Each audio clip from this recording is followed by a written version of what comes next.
Get up and get out. Get out. Get out. I have a question for you.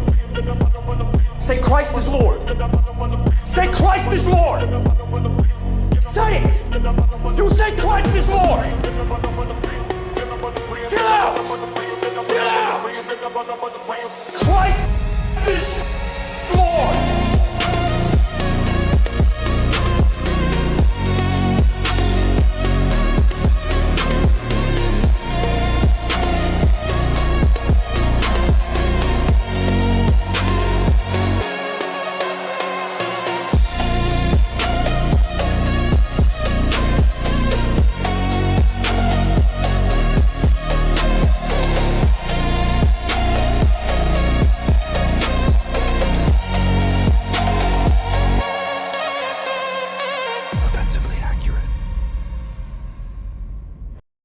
Good morning, everybody.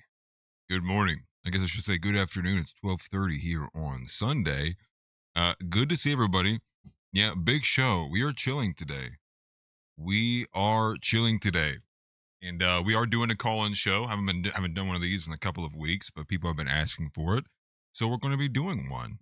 And don't know how long. Just like how Nick feels about the super chats. Sometimes I feel about the call-ins. And but regardless, putting the invite link in right now into the chat for anybody who would like to call in. We're going to only be doing one person at a time. You don't have to show your face on camera if you would not like to. Call in with audio. We can do a typical call-in as you would see on most shows. We're good to see you guys, man. Carrick Von K. Good to see you. Woke up and clocked into the Atlas stream. Good to see you, my brother. Mitchell Black, good to see you. Smelly Balls, good to see you. Pine, good to see you. World Champion as well. Good to see everybody in here. Hopefully everybody had a good morning. And hopefully everybody went to church. We actually had communion today. It is the 8th Sunday after Pentecost. I believe that's correct. And had a great and lovely morning at church today. I've been hearing all about everyone, though, who went and saw the Odyssey over the weekend. I've been hearing that discussion going back and forth. I heard Tyler, was it Tyler Russell? I think that's who I heard it from earlier today. Said that he actually thought it wasn't that bad. He thought that it actually was not that bad. So I'm kind of curious. I do think Christopher Nolan overall has shown his stuff in terms of movies. I think Christopher Nolan has made great works before. I do think that the movie in and of itself, on its face, is obviously just funny and kind of laughable. Oh, we have Joshua in here. Good to see you, Joshua, as well. Nice to see you, my brother. I did have a couple items that I did bookmark as well, too, to kind of react to as well. We might not be here for very long. Depends on how quickly somebody calls in. And if they don't, we'll be going over to Kick. And I'll be on Kick for the rest of the day, where you're doing the continual playthrough of the max percentage Power World playthrough, which has been pretty fun. The Power World 1.0 release was on July 10th, I believe. Pretty sure it was July 10th. And it was really good. It was really good. Big improvement. And kind of cool to watch a company really take and go directly at the throat of Nintendo and Pokemon. I believe is who's the underlying developer there? Niantic, I believe. Niantic is like the underlying developer now.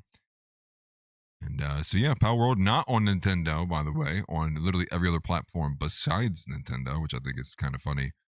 But Power World may actually be what dethrones Pokemon. Now, obviously, that's a huge hot take, but I can definitely see it. Oh my gosh! Look who we have in here. Look who we have in studio. They put you on the big screen. What's up, my friend? Yo, am I seen? Not seen yet, but you are heard. But I am heard. Oh, hey, Ro, can I have my job back? Yeah, you lost your job to Mello. Mello filled in. I know, dude. He's in all seriousness, no, that was a absolutely fantastic show last night. I'm trying to get the angles right. I'm driving and there's police around. But I was watching Fires. That's why I couldn't make it. I finally got some contracts. Was watching Fires over the weekend, which is why I couldn't make it. But I watched the whole thing, man. I was listening to it while I was talking to people. I didn't want to miss it, man. It was awesome. That was a good show last night. That's awesome. We love that. Yeah, Mello, Yeah. very underrated. I try to spread the word about Mello. I think Mello's great, specifically on things like the geopolitical, on technology. I asked him if he wants to make some more regular appearances. He said he'd love to. Yeah, dude, he's great. And if we could do, I mean, three-way? No, if Yeah. we could, Yeah, that'd be yeah. fun to do. Like foul ball him, like get more than one guy in the Groip Report. That'd be real fun. Yeah, no, foul ball will be next week. Actually, next week we're getting foul ball. Let's go, dude. Let's go. So what was I gonna say? It's funny. You don't seem to understand. Can you hear that? Isn't yours to No, conquer. but I can hear it coming Mitch through your sent $3. speakers, and I Who is see this guy? it, I've so I never know seen him it's before. happening. I won't talk over it. No, you're good. They said, "Who is this guy? I've never seen him before." literally, True. bro. I know it's been forever, but basically, I wanted to call in because it's so funny. I missed this past Groip Report. This would probably be the first Groip Report where I actually disagree with you on something, Atlas, Really? and with Interesting. Nick, and that is his take on the South. And Really? the funny thing is I've said this before, I don't really consider myself like a true Southerner like Zeb does. Okay. You know, like my dad's from the Midwest, and he moved here like after I was born.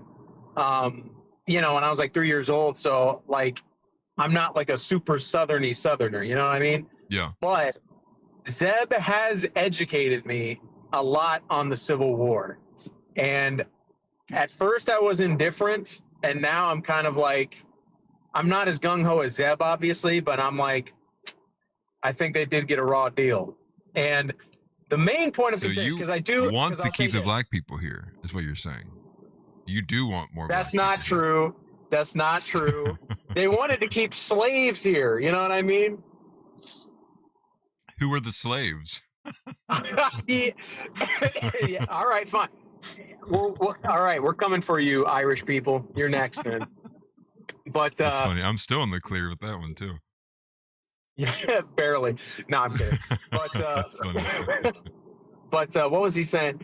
The main thing that I just disagreed with Nick on was he said like the South started the war, which is objectively not true. But where I do agree with Nick is, and you know, he's obviously trolling. Like he's obviously playing it up to like get the exact reaction he got out of guys like Zeb and other Southerners.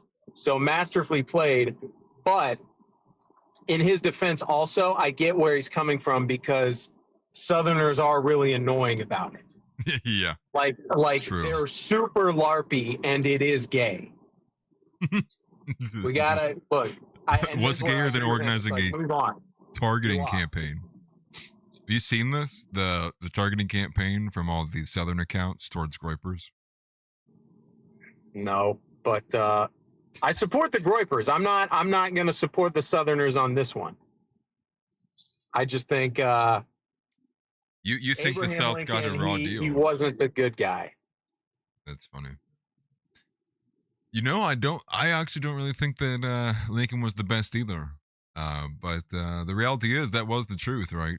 You know, for a good portion of this first term, that was some of the stuff he was looking at, was pushing them out, moving them, relocating them. There's a bit more history to it than just that.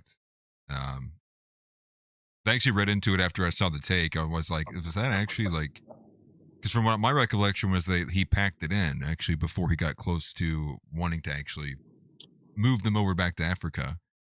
And it seemed that he did back away. So it was like, it was broad, and then it got limited to people, like, then it was like voluntary, like people who wanted to go, like who volunteered to then leave, not because it's going to force them out. But either way, I mean, people can kind of point out that the reality is still about 1 million and so white people died for black people to be free. That is true. That's why I wanted to come in and say, look, the Southerners fired the first shot, but the North did kind of start it.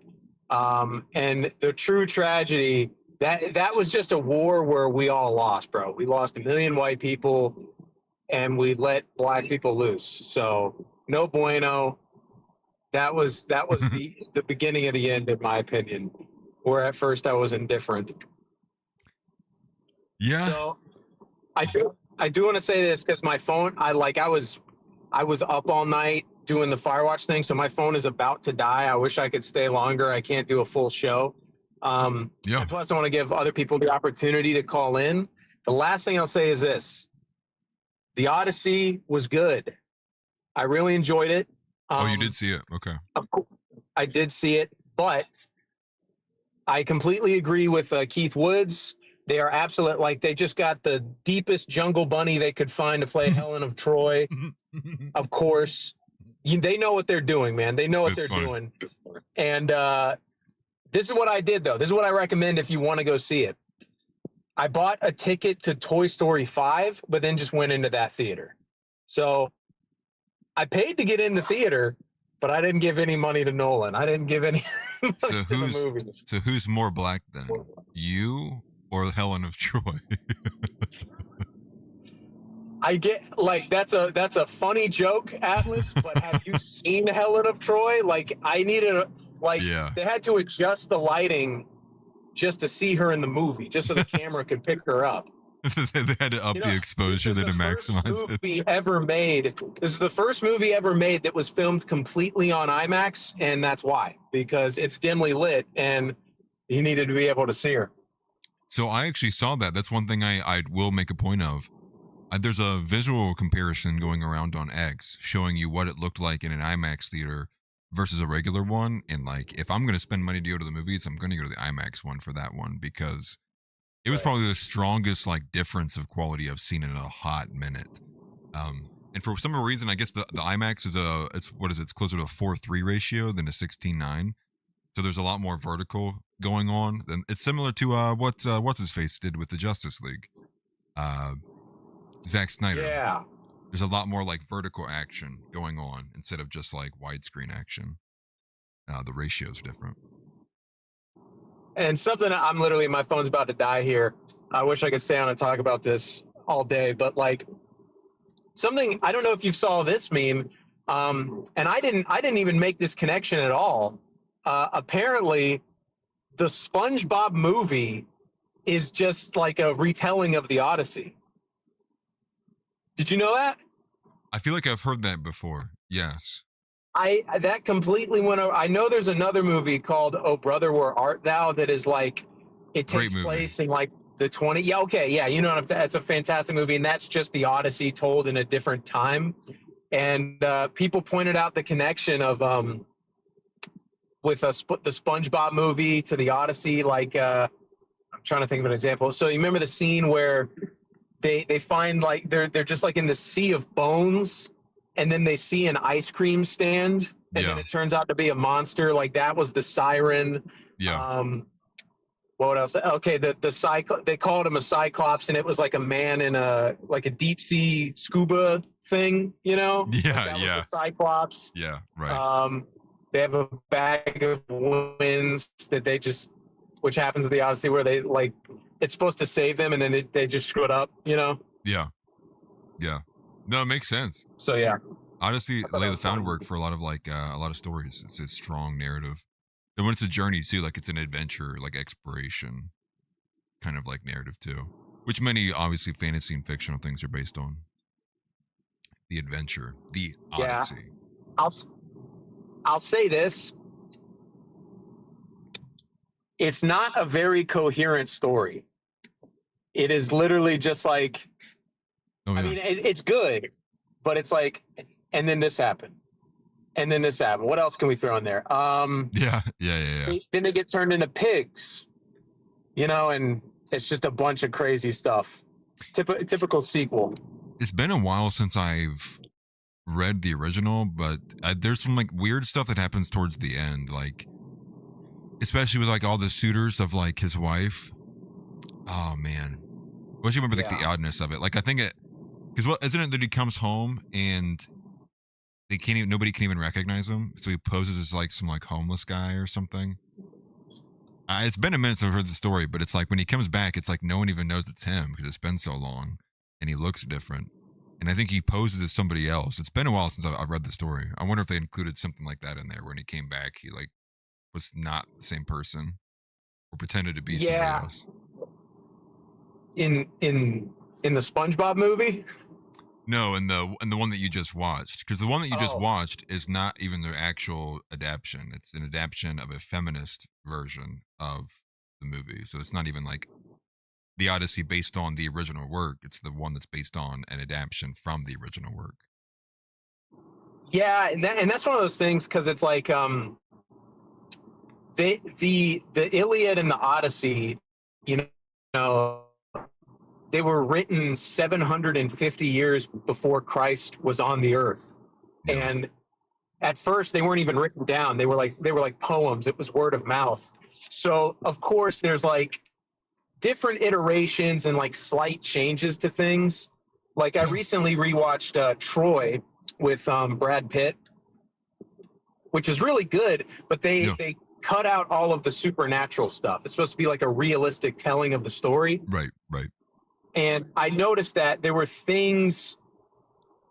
like characters from the Iliad that I thought died, but were alive in this telling of the Odyssey that like survived afterward.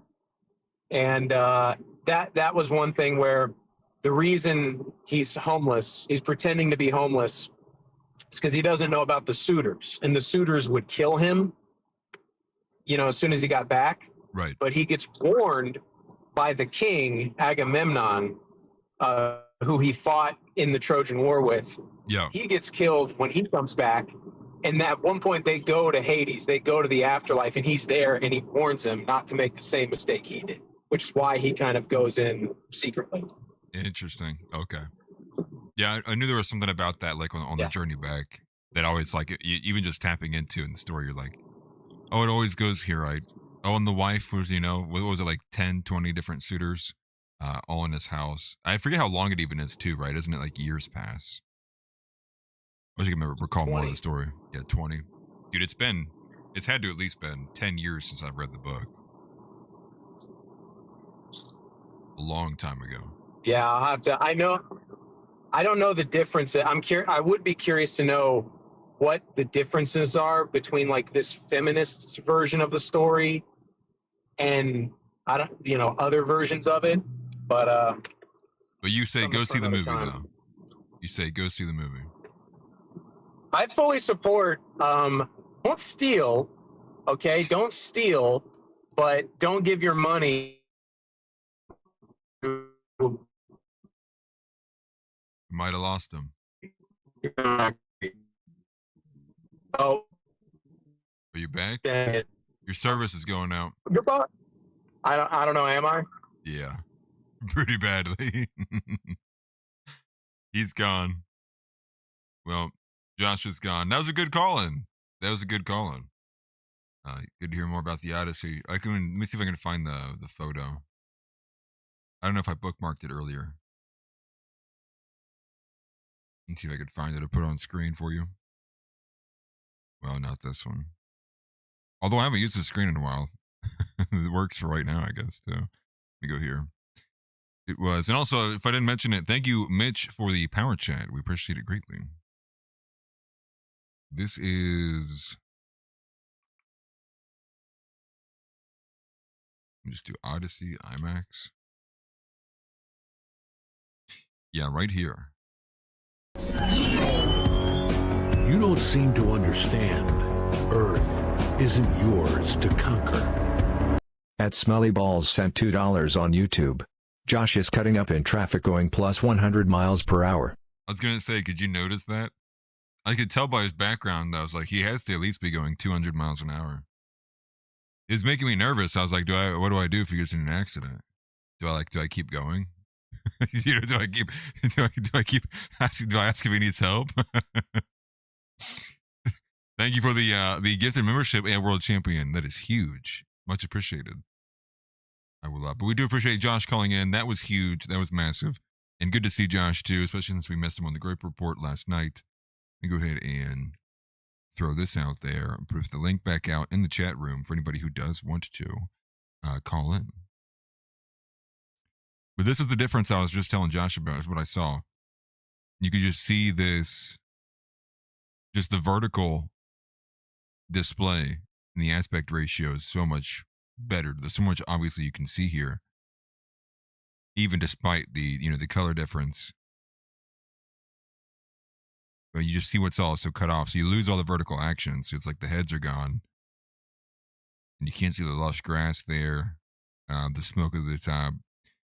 I'm trying to remember who had done this first.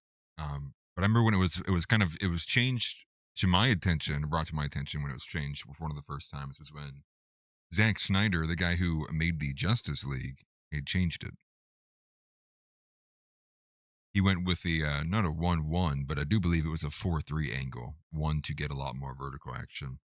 And the reason that he said that was because, well, superheroes, especially if I'm doing a movie about Superman and, Wonder Woman and Batman, and they're fighting and it's the Flash, and there's going to be all this action. Isn't it commonsensical that the superhero action is like up and down, if they're jumping up in the sky, if Big Moss is landing down? And so that was kind of his reasoning, was he wanted to be able to capture a lot more of that up and down action of the superheroes, which you can see in the movie, especially when you see like, what was the villain's name? Steppenwolf. Especially in those early scenes, so much of what he's doing is he's like leaping from like Amazonian warrior to Amazonian warrior, like, and you just see him bouncing around. Hey, another gifted membership from Smelly. I appreciate that. That is huge. W to Smelly Balls, who sent one gifted membership. Looks like White Asian Orthodox 91 received that. That's awesome. Hey, and good to see you. You're in chat as well, too.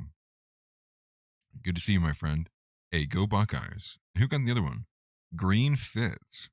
Green Fitz got the other one. W. I don't even know if I've seen that account before. That's cool, though. Pretty cool to see that. Yes, thank you for the gifted memberships. And again, the link is in the chat. Once again, I will be putting it in a little bit more regularly. I should have probably set up one of the Kickbot things to do it. Or the Nightbot, forgive me. The Nightbot? Is that who it is? Is Nightbot even in here right now? Hey, thank you for the subscription. Subscribed on YouTube. Much appreciated. Thank you greatly for the subscription. I'm going to pin this one. I'll pin that one, and then I'll put this one in the chat again for anybody who would like to call in. And again, we are having a chill stream right now. Chill call in. We'll run it for a little bit. I have a couple of things I was going to react to real quick. One book that I always forget that's always brought up that should be.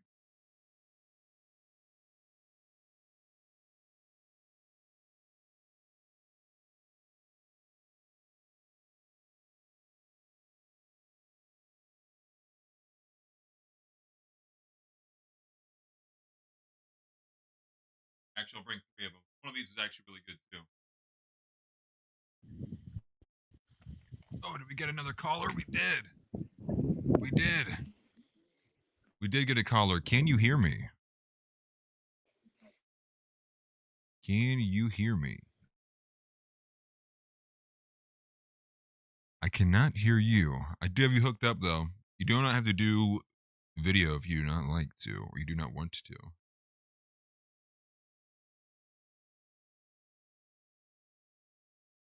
Yeah, on the iPhone, it sometimes causes some problems. I can hear you. Going to says, I can hear you. That's funny. Hello. Howdy. Hello. Yes, can you hear me now? Hello.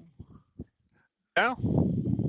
Yeah, I can hear you. Perfect. Is my camera disabled or is it on? Camera is disabled.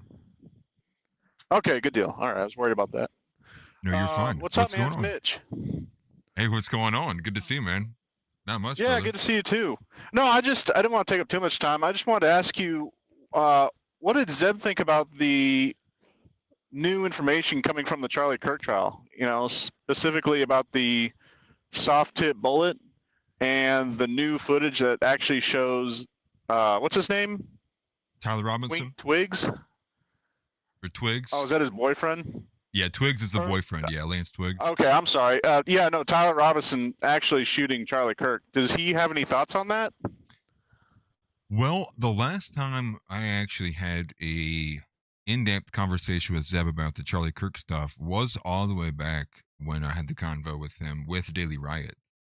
And to be honest with you, I think even then he was kind of getting a little bit tuned out to some of what was being claimed from the Charlie Kirk assassination.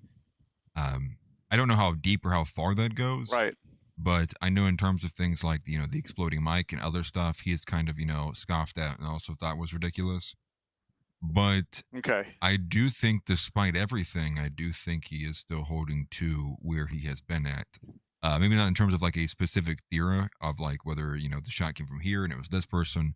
But I still do firmly think that he does believe that it was not Tyler Robinson, or that there was some other greater conspiracy going on there.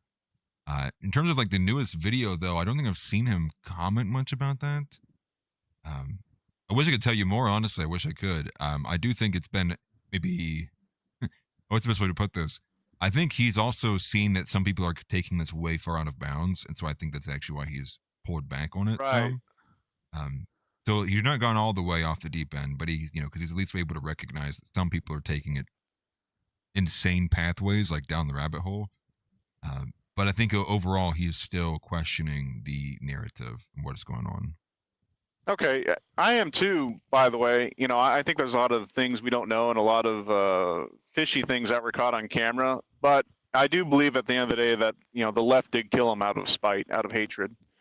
So I just never understood why he was so hell-bent on the whole, it was Israel or deep state angle, Yeah, well, to go to what you said first and foremost there was that's kind of one thing that I always thought to myself as well, which was it felt almost like because of what was being pushed and what was being claimed, and many people, and and in the early period, I think it was right to have questions about what's happening when we don't know. But so many kind of almost like said or wrote off this fact that like it could have been a leftist, or that a leftist would just do something like that. And that always felt insane because, how many different like school shootings and other elements do we need to see before it's like very obvious they're willing to jump in and, and what was her name? Audrey Hale with Right. the elementary school, shooting that up, manifesto being about explosively targeting Christian people. And I don't know many of them by name, but so many of these instances where it's very obvious, there's been some kind of violence spun by the leftists in the name of against, tyranny or quote unquote tyranny or oppression or LGBTQ or insert whatever reason they want to kind of blow up and pop off. That's kind of always been the biggest thing, which is like, this kind of feels not real. Like, it feels like a too easy of a dismissal, especially when we know that they're willing to do that. But I do get that people have questions. And at this point, it's like also an acknowledgement of, it's hard for people probably not to feel that way when you see just how extreme the rhetoric has gotten around this and how widespread and ubiquitous it is. It feels like almost everybody's got their own kind of opinion of what they think happened to Charlie Kirk. So I can't blame you. And again, too, we're off the back of being lied to about COVID and everything else. So, because of that, it's like I also can't blame people for not. What was being... that? Go ahead. What were you saying? Oh, what was that Green Beret's name? Man, I used to watch him a lot. Are you thinking of Valhalla VFT? God dang it. Is that who You know I'm what I'm thinking talking about? It's I came from Focus Trip's channel and I used to watch Valhalla VFT a lot, and it's kind of sad he's thrown in his hat with likes of the Candace crowd, the Ian Carroll crowd. And, Candace, of course, she's doing what she's always done. I used to watch her when she was with the Daily Wire way back in the day. And it's just the same playbook, Go ahead and tell everybody that I have information you don't, and I'll reveal it next time. Never reveal it, So there's definitely a grifting angle that's rearing its head, which is kind of ironic, because everyone's like, I have this I have the secret information, and it's like, well, actually, the information is that you're just a grifter, and that's what's, With Valhalla VOT, there was, I know that a lot of people were kind of tuning into him a few months back, kind of at the opening kind of peak of when the Charlie Kirk narrative was really kind of blowing up, and I don't remember who I saw it from or where or how it came known to me. but all of a sudden there's some like stuff from his past started leaking out, and some of like what he currently kind of operates as, like relating to his wife and some other stuff in there. And I can't remember any of the details, but what I can tell you from what I remember was there was enough there that it was very weird. Like some, you just see some of the elements, like we're talking about, I guess maybe like orientation around like maybe having an open relationship with the wife. I can't remember what it was because I don't want to accuse him of anything. But it was enough for me to go, I probably don't want to listen to this person anymore. Like, this is give me confidence in their opinions. I think his name's Nate. I like Nate too, but at the end of the day, man, no offense to anyone serving, he was a part of the U.S. military, and that's a big part of the culture is cheating on each other and divorces and children without parents. So unfortunately, I think that's just the way it is. I wouldn't be surprised if there was something there. Yeah, which is kind of sad too. I think it's just kind of sad how what's the word? It's like it's so commonplace that this is a normal thing, especially even inside of the military. I mean, and if the military is one thing, it's just that's crazy. It's like if the expectation is that the military is so many of our guys who are at like peak condition, prime condition, warriors, and then they're still like they have to put up with that, or that becomes like one of the most common places it occurs. It's like no wonder downstream from there, every other relationship is they're all watching Love Island and keeping up with the Kardashians, and they too are like in some polyamorous weird circle with work husbands and work wives. It's like I just get tired of it. I just really do. No, I mean, well, the worst part about it is not that it's bad, is that it's normal. I mean, I have a lot of friends who served in the Army, and I mean, it's like a badge of honor to say, yeah, we got pissed drunk until 3 a.m. and then we went to a bar and had a fight, and then we went back and I hooked up with some chick at the bar, and she gave me a sexually transmitted disease, but hey, you know what? That's military life, and it's like, dude, that does not sound good whatsoever. No. So yeah, that's unfortunately that's the culture, and a lot of them are proud of it, And look, don't get me wrong, I think it's good that you're around your fellow men and you're bonding over some shared experience or pain or trauma or whatever, but well, maybe not good at that point, but no, when it starts to be I guess self-harming, then it's like, what are we doing now? Yeah. No, yeah, self-destructive behavior. I mean, that's our society's full of it. And it's it's encouraged, all the self-destructive behavior. And it's the same way, like, I mean, too, even like with women, right? It's, if your husband won't let you do this, your husband won't let you, it's like, no matter which way you look, if you try to put your foot down any way, shape, or form, you're going to be castigated as something, either by your wife or by your wife's friends, or society will reinforce it to her. No matter, you'll put on a TV show, it'll be a Law and Order SVU episode from like 2009, and it'll still have like, you end up on the episode where the lady's like, and then my husband was doing this. Oh my gosh, that's terrible. He told you not to do something. Oh no, like he must be a criminal. Like, it's like no matter where you look, it's like it's everywhere. Right. It just gets tiring. Yeah. The encouragement, the pessimism. No, exactly. All of it. But no, no, that's all I had to say. I just wanted to call in and ask what Zeb thought. I know he's not here. I know he's in the middle of moving or something still. He was in the chat room earlier, just a bit ago, but I don't see him anymore. I can go run through a check of his page here. I'm gonna see if he said anything lately. The only thing I even remember him tweeting lately was, here it is. It's from yesterday. He said, "I don't know why people have an issue with Tyler being at the Dairy Queen, the Cowboy Cafe, and UVU to assassinate Charlie all in one day." He said, "We all saw him running, quote, fast as F boy on that rooftop." So I don't really know what his specific like angle is on it, but I think just from that's enough to kind of, I think it's hinting at the fact that he is still suspect of everything that's being said. Of course, yeah. Well, I think what really threw me off too was Trump's reaction. That was supposed to be his best friend, apparently, and he just, instead of talking about him, he was like, "Well, I got this new East Wing I'm building," and it's like, this was your friend, really? I couldn't tell. And I know you have to be stoic and you have to put on a face when you're the president of the United States, of course, but it's like, man, it's you're one of your biggest supporters who helped you win the 2024 election, and You know, you couldn't say anything more about him than it was a tragedy. And look at my new ballroom. So that part I didn't like. That part stunk out. Well, and of course the Yeah. Erica Kirk thing too. You know, the whole WWE event. Yeah, right. That really stunk. Yeah. Right. Well, I mean, it was the WWE event that caused people like my mom and other people who I'm close to even be who aren't even that politically inclined to go. That's that's weird or this is odd. Like this it's just like Right. it just didn't feel good to watch. It didn't feel like a typical Christian regular reaction. You should be Nationalist seeing. 91 just followed on Kick. Hey, thank you for the follow on Kick. But there's a Charlie Kirk point. I remember specifically that it probably always probably stayed in my head forever. Was when Donald Trump was making all of the statements that was making it clear that he didn't believe in Jesus Christ. During that event, like at that eulogy, he was saying things of, I believe he even said verbatim, like his God. Like he was saying Wow. it. He was saying it in the vein of like, I know that Charlie, that was who he were. That's what his stuff was, and kind of giving Right. I didn't even catch that. himself. Yeah. From that eulogy, I'd have to go back and rewatch it. I'd also say too, like the claim from that Charlie Kirk was his friend, I think, was very obviously like not true. I think the moment you referenced, as well as like the whole like moving on, like he's talking about, well, look at the ballroom or whatever behind me, look at the yard, I guess something to that effect. I can't remember what it was.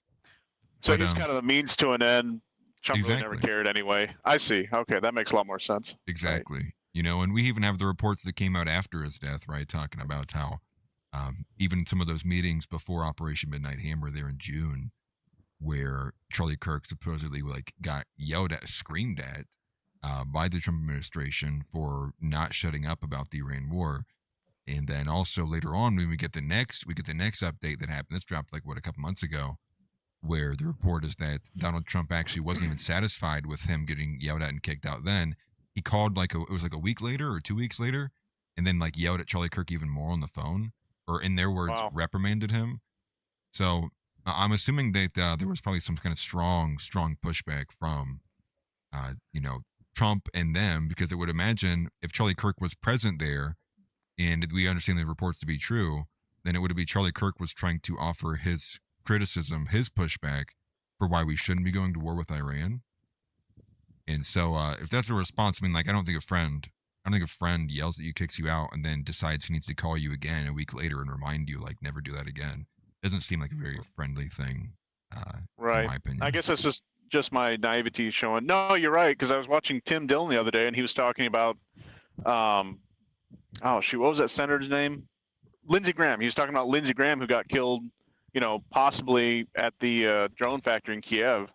And I know that's a conspiracy, but he was also saying that if he did get killed, maybe there's some sort of agreement between Trump and Putin. Maybe Trump was like, sure, you can have Lindsey, and I mean, that would kind of be in line with what you were saying, which he doesn't really care about people. They're all just a means to an end, Yeah, well, I mean, that one is, I think there's actually more coincidence there. That's the one I would agree with Nick's take on this, which is when you look at, I mean, obviously who Lindsey Graham was, who he was to Ukraine, the support who he was giving out, both word of mouth and who he would be voting alongside. And we Right. understand it to be that he was visiting a drone facility, which the drone warfare from Ukraine is the reason why Russia is like faltering now and in a losing position. And if, yeah, they're very close to Kiev right now.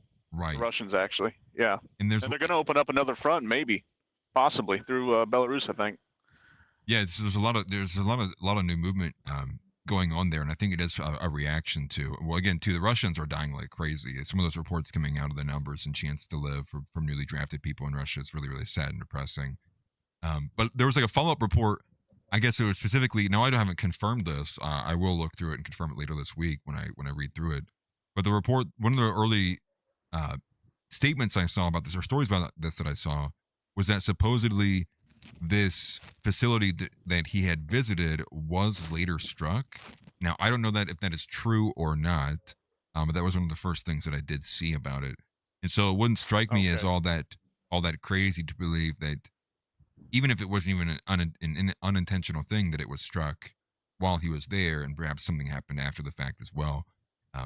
But again, the official story is that he got back around 8:30 or so at Capitol Hill, and then that's when the call came in shortly thereafter. and he died of cardiovascular disease, or a symptom from cardiovascular disease, which was the aortic tear, Right. or torn. Or There's maybe aorta. a Ukrainian or Russian disguised as a Ukrainian, slipped something into his drink, or who knows, But also, Right. I did hear something about when you're at that altitude, the blood kind of, or like a clot could be more revealing, I guess. I don't know the term for it, but you know what I'm talking about? Yeah. Like a Well, clot could form or something. I don't know. well, I guess now I'm not an expert in Russian warfare by any means, but I do know that they are largely seen as being one of the better users, efficient users of poison and poisons, and Mm, specifically poisons that can mimic the effects of heart attacks and right, cardiovascular right. disease too. So, I mean, I would say I would imagine, just given his profile and the nature of like him shortly being in a foreign country directly beforehand, I think it would be in just the best interest overall would be for him to get an autopsy, or maybe an advanced autopsy, one that's actually looking for something nefarious. Um, but who knows? Maybe they do nothing, and maybe this is kind of one of those things falls out of the news cycle, and then it doesn't get revisited until a few years from now, when somebody finally sees something that doesn't line up, or is like a very noticeable, like, wait a minute, that would only be here if, and then it changes the story. But again, there'd be reasons for that to be avoided, because if he was killed by Russia, I mean, that is a literal act of war. It's a sitting U.S. congressperson who would have been taken out by a foreign entity. Right. I mean, is it just not the right time for the Trump administration to announce something like that? Like one of our politicians was killed by a foreign adversary, because we're dealing with Iran at the moment, or is it just Well, yeah. There's a myriad of reasons. I would say that would be one of them. I would even reflect and say too. I mean, like, we just had the primetime address, the primetime announcement on Thursday at 9 p.m. was basically him reading from a script for 15, 20 minutes straight that China committed war crimes against us. mm, And it's like, we're not going to go to war with China. That actually maybe the more of the news story is the fact that we had Trump announce that China, confirmed and reported by like the CIA, China has been interfering with our elections since 2018. And it's of like, course. and so it's like, it's like, I was even telling this to Mello even after we were on air, and I was like, so we're going to be stopping all Chinese immigration. Yes, did that announcement happen? Like, did I miss that? Are we we're sending all the Chinese students back home? Did I miss that? Is that announcement coming? It's like, no, nothing was there. I don't even see one person get charged with anything.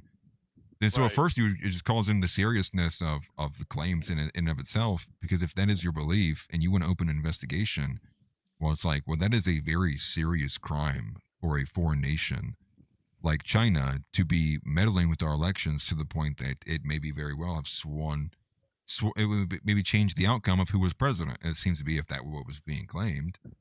Uh, and it's like, are we going to see any kind of meaningful action or reaction to that? It's like, I really highly doubt it. If anything, to me, I think the whole reason why they even brought that up is to give a cover story for the midterm losses. I think the reason why they even announced it like that at the timing is because when the Republicans get crushed in the midterms, they're going to be sitting there saying, well, that China, man, we would have had the midterms this time if it wasn't for China. We really got to get those investigations going. Right. Okay. I see. I see. That's all I had, man. I'll get off here. I've been yapping for a Yeah. little bit, but Oh, you're I will fine. say keep up the good work. And I like Josh's idea about having more people to bounce ideas off on Groiper Report. So I think Yeah. that'd be a very successful show. So Well, I at least I appreciate would that. enjoy it. Well, Yeah, thank you very no. much. I But appreciate that. yes, sir. I'll see you later. Thank you. I'll see you on Power World. Yes, yes, I will. I'll see you shortly over there on Power Road. Thank you for calling in, man, and I appreciate all the support. Thank you greatly. And yes, that was Mitch. Mitchell Black, I think is what the tag is here on YouTube. And very good, very good. Appreciate that greatly for calling in. We appreciate that. Huge. Mitch Goated. Is that what M the Goat? Is that your alt? You have M the Goat and Mitch. Who's the real M? Who's the real M? And JR, I gotta correct you on that specifically, because I know I've told you twice and you keep pushing the same thing, and it's completely lies. Let me go here. Who had it? Was it Kai? Was it Taylor? How long am I gonna have to go back? Why do you make me do this? Why can't we just have a day where we don't have to talk about this? Was it him? I don't remember if it was Kai or not. I'm pretty sure it was. Yeah, and I like how the whole Nick Shirley thing. Nick Shirley is involved with Charlie Kirk now too. His real stepmom is the aunt of this stepmom who's friends with, who had sex with, and hooked up with at one time with the brother, and then, oh boy, just makes me sad more than anything. So here we have this here. Let me pull this up. Here's one of the first ones. Oh, did somebody else call in? Give me 1 second. Let me give me 1 second before I come over here. So I have this on screen here. I'm going to read this directly for you. This is a claim from JR. He says, I rewatched some clips from the trial and I replayed it several times for clarity. The prosecutor says to the judge that no clear video exists that showed the alleged prone shooter taking the shot. No 4K. And the video clip in question is the judge clarifying about the montage of videos in the exhibit. And I wish I could give you the exact number of the exhibit number. It's been a minute since I've watched the coverage. But the judge is clarifying because that was the one portion of the video that they did not want the press streaming. So the judge asked for clarification that the montage, the video montage that was about to be shown by, I believe, the prosecution was not going to include that portion of the video. So that thing is what was getting clipped and cut out of context, and everyone's been running to the timeline with that clip saying, look, there's no footage. It doesn't exist. Why would the judge say it doesn't exist? And now it does magically exist. Okay, this is why we need to not be going off of 38-second clips, or how long was it? It was 1:03. I'm going to read this from Kai Schwimmer again. On the 4K portion, you are correct. That is true. It is not 4K. It is not some 2560 by 1080p footage. That's true, and I don't know why people said that either. But here's Kai Schwimmer. Some individuals, and he was at the trial too. So Kai Schwimmer and Taylor Hansen are both at the trial. If you want somebody who's not establishment media, go look at Kai Schwimmer and Taylor Hansen. They're both have been covering this, and I imagine they will cover it when the trial begins too. He writes, some individuals have over-exaggerated the clarity of the video. The video we were shown was visually clear, slightly zoomed, and showed an expanded shot of the roof, especially on the left side of the video below. The video we saw today in court clearly shows Tyler going up the stairs, hopping the railing, getting onto the roof, finding his position, and going prone before getting up and running at exactly when the shot occurs, as corroborated by the time shown on the video. In the video we saw, details such as Tyler's phone in his pocket were much clearer to see and will likely be made more relevant in the real trial. Lastly, the video showed Tyler's movements at multiple times during the days and in multiple outfits, and includes his movement into the woods after jumping from the roof.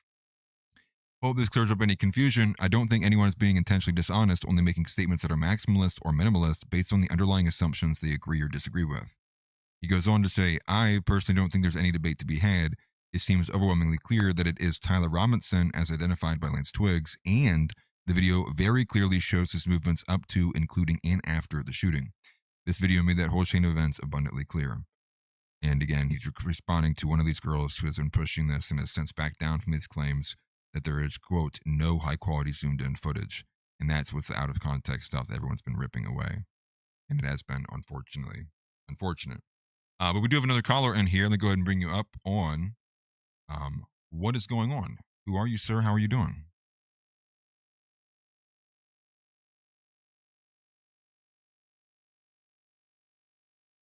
Can you hear me?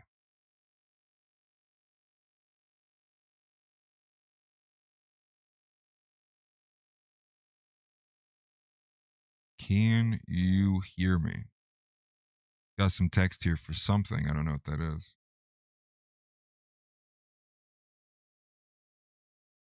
Oh, is that you, M Goat?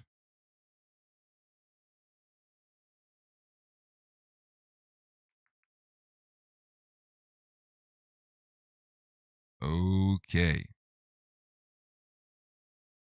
All right, whoever that is who tried to call on, maybe try calling in again. I was getting no audio from you, at least on your side. Was that you? Try again, my friend. Try again. There's no audio. I was getting no audio from you. Try doing it on Discord.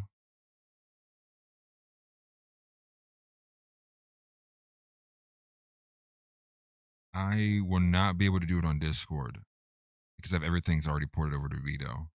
Unfortunately, I apologize. I would have to reset everything up and pull everything off of Vito, and I just, to be honest with you, I don't want to do that right now. You could try again, calling in here again and make it work. We can do it. Otherwise, you can try calling in later on or join the Discord later on when I'm on Power World, if that works with you.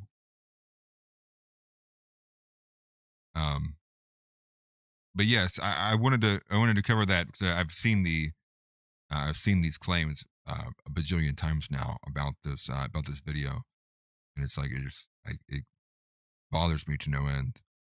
But again, at the same time, I think that I think for many people they just already are going with what they will, anything that will make them reaffirm and confirm their biases and their conclusions. Okay. Can you hear me?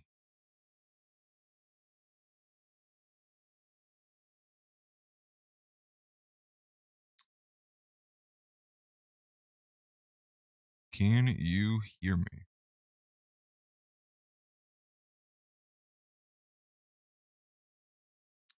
No audio, no nothing. I even have the sound meter here too. I don't see anything. I guess I'll keep you in the call until you can maybe figure it out. Something is muted. Or maybe just broken. Who knows? Audio settings. Nobody likes them. Everybody needs to figure them out. Least favorite thing about doing any of this is all of the audio technicalities and the technical stuff that goes with it. That is for sure. Especially on setups like this as well too. But yeah, MGO, definitely next time. He says, plus I'm only interested in discussing the church.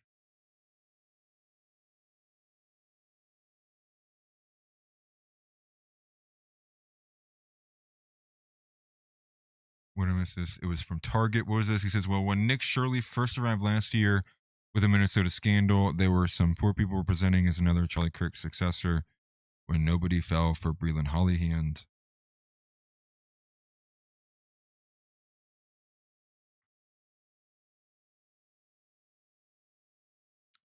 They're nothing they're gonna have. There's just nothing.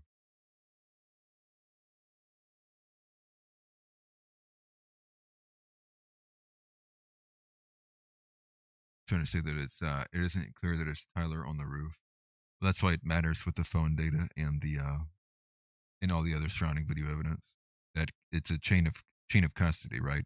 It's a video chain of custody, which is like he's here, then he's here, then he's here, then he's here, and the timestamps, and that's what they're going to do. That's why Kai pointed out the phone in his pocket, is because they're going to use like they're going to have 3 points of data. There's going to be the phone data, right? The phone data that's pinning him in each of these locations at each of the timestamps. That'll be backed up by like Verizon, whoever, along with the surveillance video footage. And then any other scenario where he's also visible on anyone else's phone will be the third element to be like that was him. Like your surveillance footage, his phone data puts him here, here. Obviously with the identification of him from Lance Twiggs. And too, I mean, here, when the trial comes out as well, one thing to be paying attention to on those things would be, well, if it's not him and there's some strong evidence for it, you should be expecting that the defense obviously is going to be what am I thinking of? Cross-examining. You should be expecting them to cross-examine on these things, but they didn't even cross-examine during the preliminary hearing. So on many of this stuff, or much of this, I should say.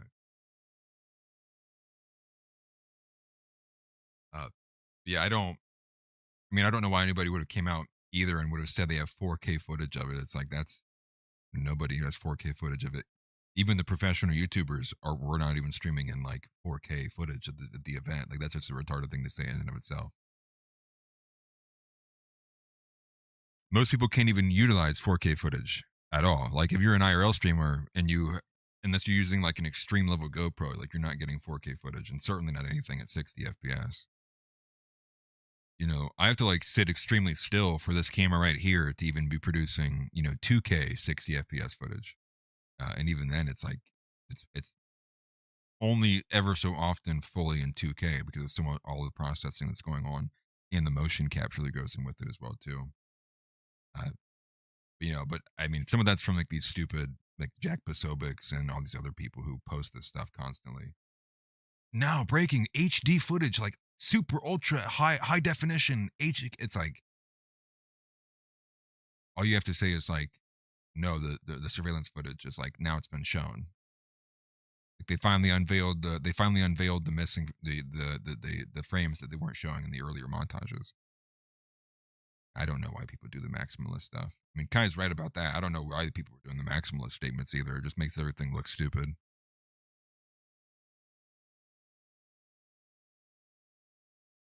I was just saying it makes sense for the Candace types and claiming Nick Shirley was also involved. Yeah, I mean, Zeb's put that forward too, right? Nick Shirley being the last person who talked to Charlie Kirk, right?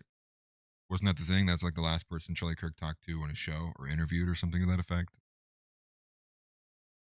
I'm not saying I even like Nick Shirley either, right? I think Nick Shirley, is an obviously groomed individual. I wouldn't certainly attack him like personally by any means, but yeah, he's not going to be the guy replacing Charlie Kirk. Not even close. I mean, at this rate, nobody will because there's no roster for it, and anything that might be anything close to Charlie. I mean, let's be honest here. Like the organic youth, like the young people, the youth are groypers. Like the youth has been, and the youth in the future is to the groypers. It is groyperism. Like that's where if you want to see an organic white man, he is, by all accounts, if he is organic and a white man, he is going to be a groyper, and that's just the reality of where things are going. This is why they react this is why, they react in fear to Nick, but then people still have conversations with Candace Owens and Tucker Carlson.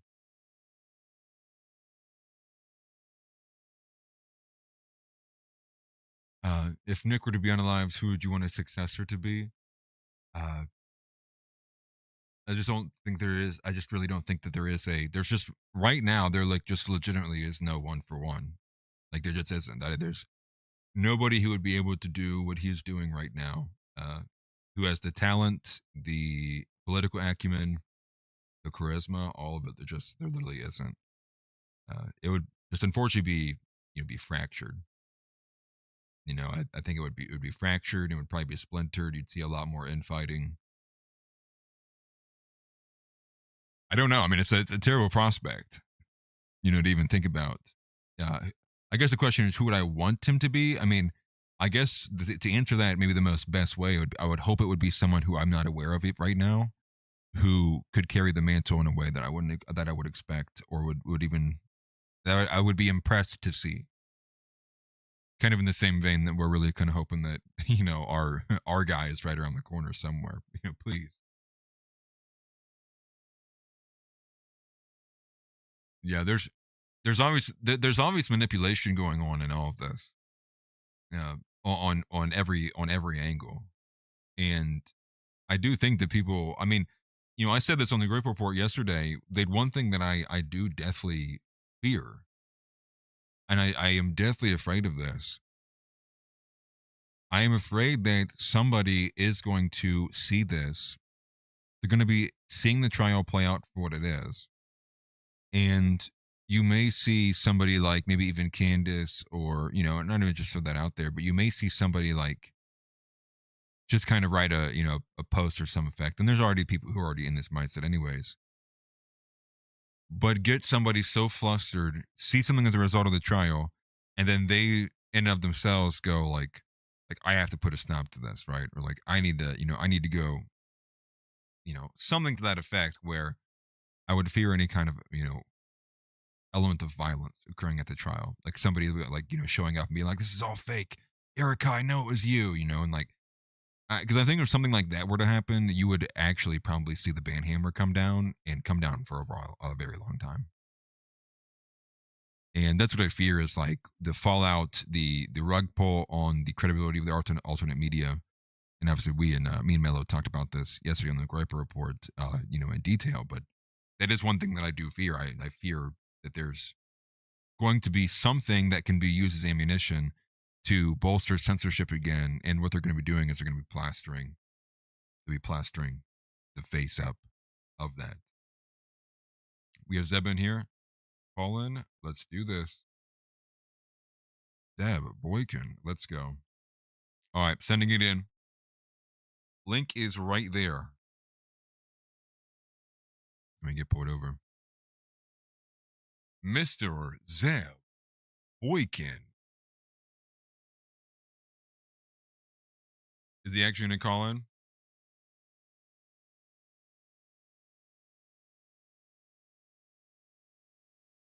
Is he going to leave me hanging? I guess we're about to see, right?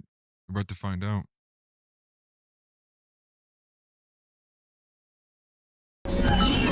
His words. You don't seem to understand. Where's the calling button? I just sent the link. Isn't yours to conquer. At Zeb Boykin sent $9.99 on YouTube. Words. Where's the call-in button? Words. Words. I appreciate the super chat. Thank you. I sent it again. Check the live chat. Maybe it's hiding my if you're only on top chat, it might be hiding the link. I don't know though. But thank you for the super chat, Zeb Boykin. Link is there. Link is available. You can call in with your phone even. Don't have to be at a desktop. You can call in on the speakerphone. You could call into the call-in show on the speakerphone. There we go. There we go. Oh, and we're on phone too. Let's go. Let me bring you in here. Let's see. Can you hear me? I can't hear you. Oh, you're using your AirPods. That's why. That's funny. Let me bring you on real quick.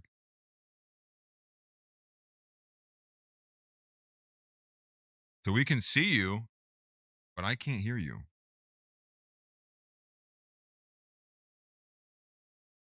Oh boy, I'm gonna fix this. Oh boy.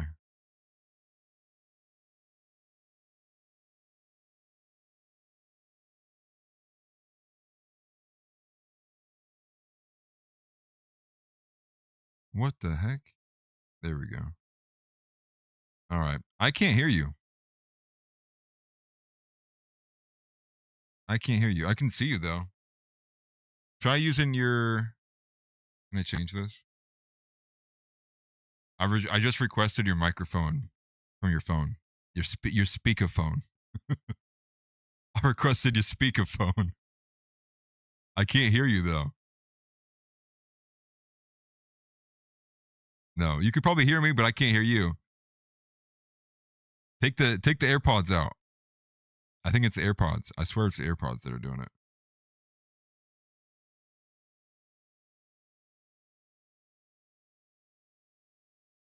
Still not working.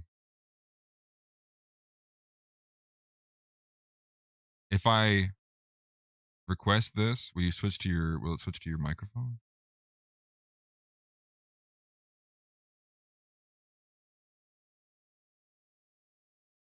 Still nothing. What do we got to do to make this work? Call in again. Where's everybody in their car? It's Sunday. They're relaxing. I wish I was in my car.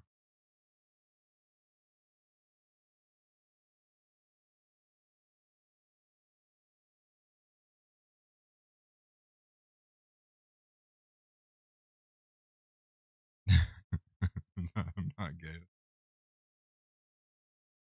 Okay. I'm not hearing anything. Are you not saying anything? check the settings on the on your side of on Vito, what it says for your microphone.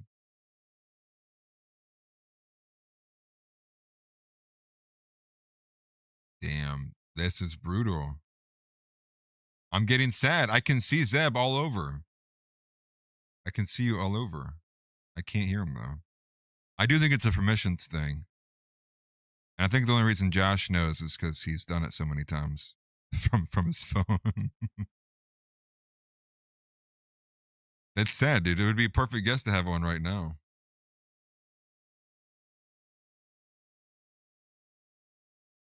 We're gonna try though.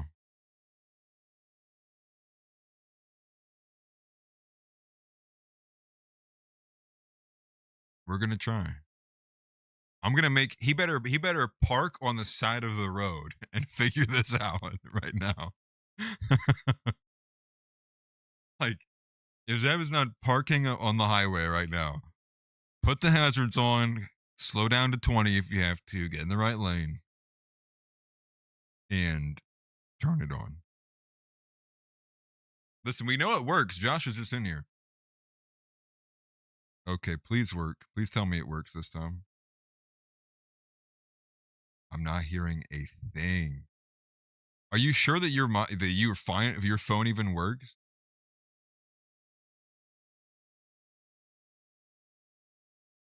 I'm oh dude. I even maximize your volume just in case it was like low or something.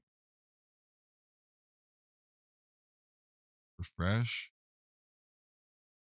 Yeah, I see that. You don't even have anything. Oh, is your phone still hooked up to your car maybe?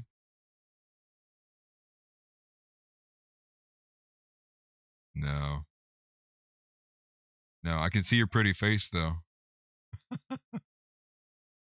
The video's working, it's just not the audio. It's making me sad.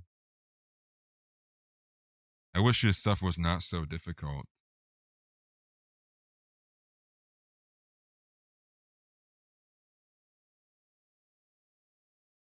Oh yeah, hey, you can try just calling me straight up.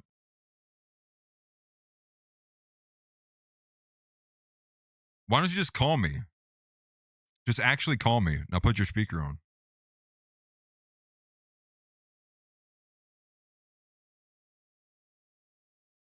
Oh, he did.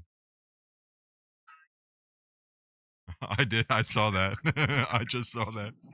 Can you still see my camera? I wonder what the delay is. Yes, I can. It just came back on. I don't.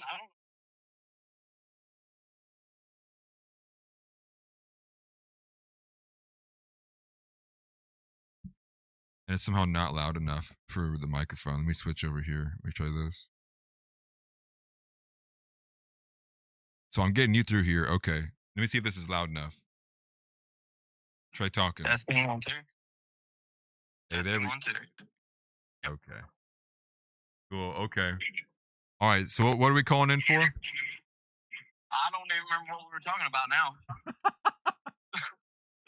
Oh, well, I did have a caller. A caller asked. He wanted to know what your opinion is like now on the Charlie Kirk stuff. Basically the same as it was when I pushed out the first video. Minor detail changes. So you still think there is a second shooter? You could call it second shoot. Well, second shoot would imply 2 shots. But sure, another either person or a place from which a bullet came out of. Okay. In the same direction.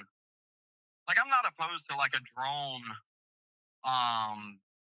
essentially taking the shot from the same direction. Like this is what everybody's chasing. Everybody's trying to chase. This guy did it. This guy did it. This guy did it. It's you can't get that answer from what they've given us. No, there's no amount of data right now that is out there, regardless of what your theory is, to point fingers at exactly the person who did it. But what we can do is get a general idea of where we're supposed to be looking. So that's my position. So you do believe in the exploding mic, then.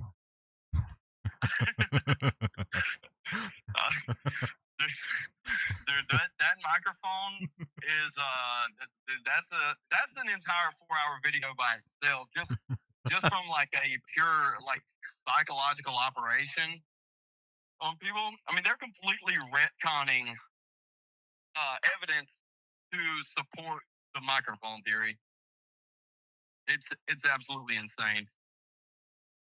Yeah, well, I also think about what would have to be in that microphone as well, too. Like the size of it alone. Oh, for sure. You know, like especially like rigging it with some kind of explosive device, something to that effect. Um, you know, I guess the thing is for me is,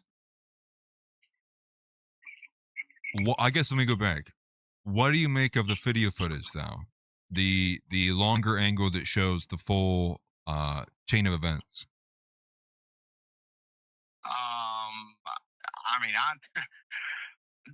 dude, if that's 4K footage, somebody needs to get a refund. Dude, All right, I agree with you on that. That's just a ridiculous take to call it 4K footage. I mean, these people need to be hung. Honestly, and that's not hyperbole at all. I mean, I got a big old oak tree I'm passing right now, and it's perfect for them. That was hilarious. But But yeah, no, I mean, it really doesn't change much for me, to be honest with you. It's I mean, it is what it is. It's the claimed events from what we can see that they've given us previously. I don't think anything's changed. so well, I guess, are you saying that you don't think it's Tyler Robinson even in the video footage? I don't think there's any way to confirm it. Even if they bring in the cell phone data and they match it to his geolocation? I mean, yeah, I mean, that would definitely give credence to the idea, but to act like, I mean, if the theory is that they took DNA and put it on a rifle and planted a rifle, I mean, what's to stop them from grabbing the phone or I don't know, however you spoof a phone pinging? I mean, it can't be that hard to do. I mean, we're talking about 3-letter agencies here. And this idea that they are gonna be honest with us and tell us the truth, and this idea that they're entirely competent is absolutely insane to me. I don't know why people will, Phoenix Ammo, for instance, will go off on all of this stuff, and then the one thing, this Charlie Kirk thing, is like the feds aren't lying about anything. It's like let's be a little bit consistent, please. Yeah. I mean, I do get that, like from one stream to another. The same thing with like the maximalist and minimalist on the 4K footage, which is like, it was the same surveillance video, just like a longer sequence of events that was like now shown for the first time. You know, these people were like, they zoomed in on it and they're like, dude, 4K, dude, this is the greatest thing I've ever seen. It's like, and well, it's no wonder why it got dismissed, because this is the same reason why the Kyle Rittenhouse footage got dismissed, was because you can't blow up images without introducing, or there's going to be fake and AI generated images and pixels now inside of the video footage. You can't use it now. Right. Yeah, I mean, well, that's what it is. And apparently they tried to pawn off like actual AI enhanced images that they had to push later.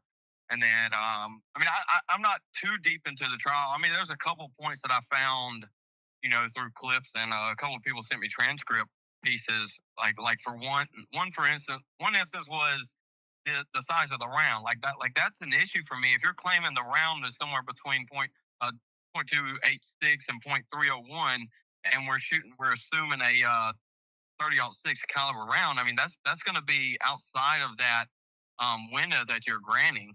Is I mean, the round's going to be .308, right? It's a 308 projectile itself. Yeah. Because real quick, just a little tidbit here. I mean, the rifle itself, the barrel is threaded for 30 caliber .300, and then for the bullet to essentially grab the grooves inside or the rifling, and then twist, it needs to be slightly larger, which is then forced through the rifle. And so for it to grab anything, it has to be larger than the inside of the barrel itself. And so that idea, like I don't know if it was a chick that did the forensic analysis and she doesn't know what she's talking about. They missed it, whatever. Like that's a big hang up for me. Additionally, if we're just going on the trial stuff, and I want to do a series on this here with a couple of people I talked to yesterday, but not this specific, just in general. Yeah. But the bullet found on top of the other building, I can't remember the name of it right now, but apparently it was a 223, and then the explanation that they gave for it being there, that is not sufficient, like not even close to being sufficient. And I think I tweeted this out the other day where I was saying that I didn't say that was insufficient. I am now, but it seems to me as though they're intentionally trying to drive multiple alternative theories or re-inflame other theories that had traction at one time so that it can muddy the water, make it more difficult. And, the more conspiracy you can stack onto this thing, the more likely it seems, or take the jury pool if you want to take it that far, that it seems that all of these people are just simply crazy. And I think the Mike theory is that way too. It's like so many people latched onto that, and it's a physical impossibility. Well, I guess wouldn't that cut both ways though? Like if it's so muddy, would that not also help the defense in the sense of if there's just so much here, so many unexplored, would that not in essence make it harder to convict beyond a reasonable doubt? No, because what you can do exactly what they're doing right now in the public sphere, which is basically take someone, and they do this all the time. This is just one instance right now because it's just so clear cut. Is that what they do? Is anytime they refer to anyone that isn't driving this narrative, it is Candace and company, Candace Owens crazies, or however you want to term it, right? So they take this one person and they essentially crucify them. And because they can do that, because it's this is how you win rhetorical wars, is that they can then dismiss all of the other things, and you don't have to. I mean, the prelims you had to convince the judge, and from what I'm hearing is he wasn't convinced that this thing should even move forward. But that's kind of beyond the point here. Is that you can muddy the pool enough that any jury that you bring in is going to latch on to either one or the other. They're intentionally driving this line of the narrative or not the narrative more than it is what is actually true.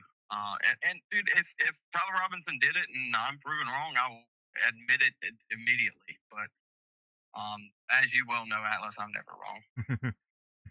I was curious,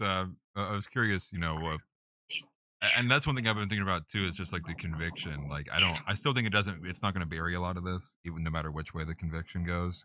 I think if the rule of mistrial or something, it's going to explode, in terms of the rhetoric and everything surrounding this overall, which I think is also probably part of the reason why there's just even, so it's funny because it's like the prosecution looking like they're trying so hard and wanting to put this case away so fast, also looks like they're doing it in a way to hush hush, but in the same vein, it's like if they don't get the conviction, it's like this thing never dies. You know what I mean? So it's like you could look at it on both ways of like why they're trying their hardest to kind of tap in and lock it down. The comparison that is ongoing and is going to be continually ongoing probably forever, unless they just produce every evidence that they have, which is not going to happen, is going to be the JFK assassination. I mean, we quite literally, Atlas, have clearer footage from 1963 or whenever JFK was assassinated. From JFK assassination, we have clearer footage than we do from Tyler Robinson in 2025. Yeah. Like, are you are we serious right now? Yeah. What is I mean, it's well, what is it? It's because the all the footage that we have of these surveillance cameras is like shot in like base layer like 720p or something like that, like at 30 frames per second at 720. Like some of the weakest, like terrible quality surveillance footage I've ever seen in my life. Like it is pretty bad. But to be fair though, JFK, like they knew he was going to be there. They were going to record it as he was going down the way. It was like, so we don't have any really kind of like focused footage of him, and all the stuff that we do have that's kind of it even gets good shots of him is still like he's not looking at the camera. It's like that one shot of him coming up the stairwell is like the best shot that you have of him at the university, from what I've seen at least. And then that one AI enhanced image kept getting floated around like it was him, and it wasn't. It was an AI enhanced thing, and it made it look like it wasn't even Tyler Robinson. You go back to the original, and it actually does. You know, it looks a lot closer to who he is. Yeah, I mean, I'm not a huge fan of the people that have been kind of going out and trying to debunk that, you know, the difference between 5'11" and 6 foot, you know, or whatever they're trying to go after. Like that's like you're not going to get anywhere with that, even if it is a little bit noticeable. But yeah, I mean, like the police footage, like I'm not a fan of the police footage. I mean, you're telling me it's Tyler Robinson, but I mean, he never turns around. There's no timestamp on the video. Like there's so much weird stuff that they're trying to prove without anything actually verifiable in the thing. And then there's just inconsistencies from literally the same camera at different times that ought not have inconsistencies. I mean, I just think it's intentional that they're doing these things. There's no way it's not. Like they can't be this incompetent. And even if they were, even if they were trying to get away with it,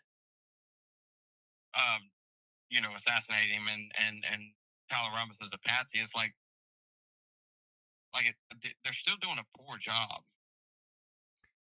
Well, I don't know if I would apply competency to any a level or layer to the government. You know, I think the first thing I always think of when people say that is we have females in the Secret Service. You know what I mean? Like, of course, they're not competent people. Like they think girls can be Secret Service agents. And to your point, though, from what I remember and what I recall, the forensic analysis they called into the preliminary hearing from the FBI was a girl. It was a woman. Yeah. So you could be right about her literally just not understanding something.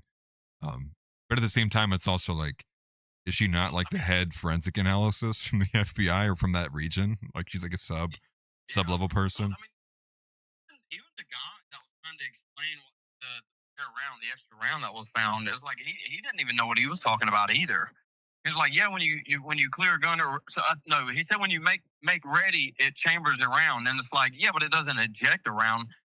It's like, and then he started going back and forth with cartridge and round and bullet and projectile, and it's like, okay, dude, you got to pick one. Like these things have names, and these people are trained. Like I would assume they're the FBI. They would have to be trained in some form of like nomenclature of the things that they use, and he was just all over the place. And I think Ian might have used his wording, and Ian Carroll were jumping on him because of some of the words that he was using to describe it. But he was just using the same wording that the other guy was. He's just an idiot.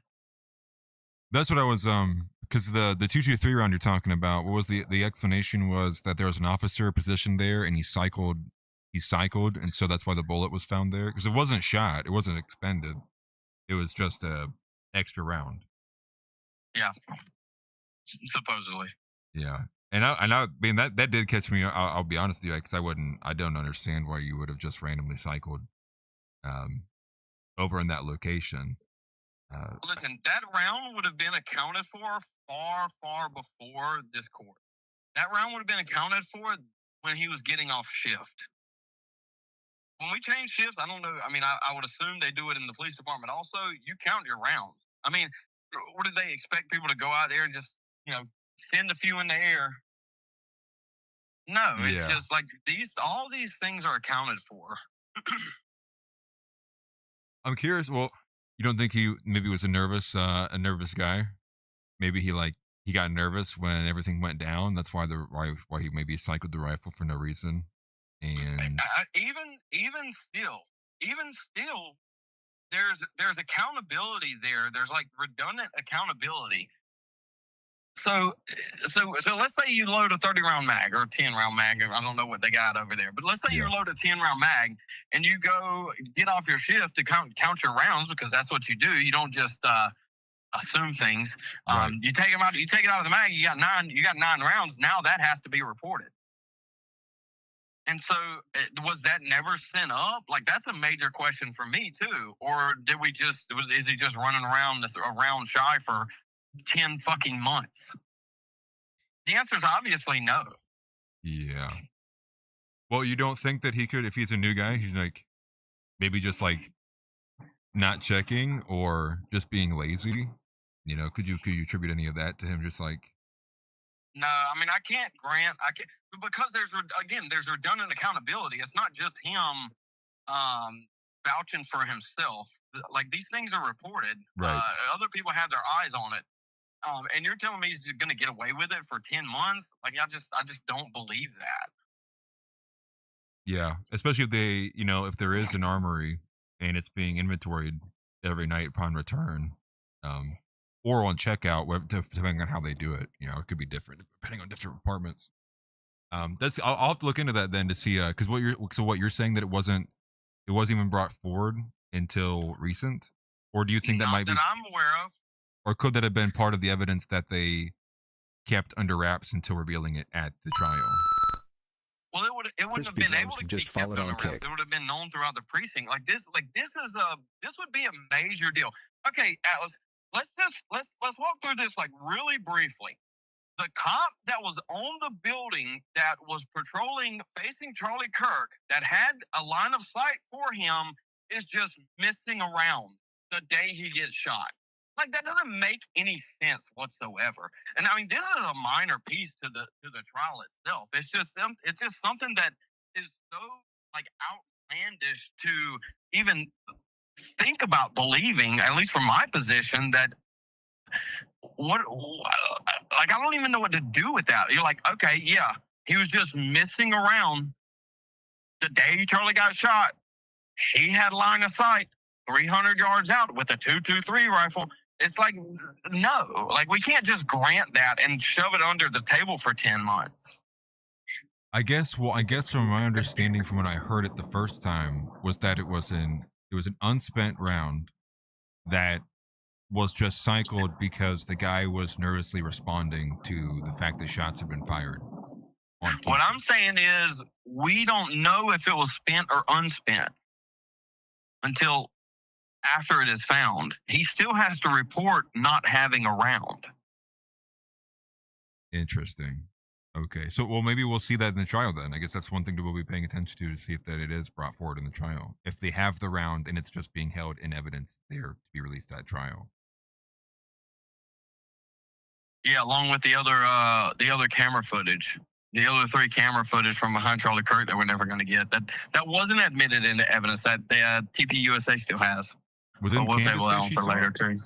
Candace said that she saw it. Nah, there's 3 more angles that they haven't admitted into evidence, or at least it is implied that it was never admitted into evidence. Well, I'll put it like that. Interesting. The Candace one is 12.1 or something like that. But none of the others have whatever they refer to the number as, the evidence number, a reference number. It doesn't have a reference. That is, someone just asked too. That's a good question. Did he put when was arraignment? Did he put the plea deal in already? Or did he plead one way or the other? Not that I'm aware of. I'm pretty sure he hasn't pled guilty. I'm almost positive.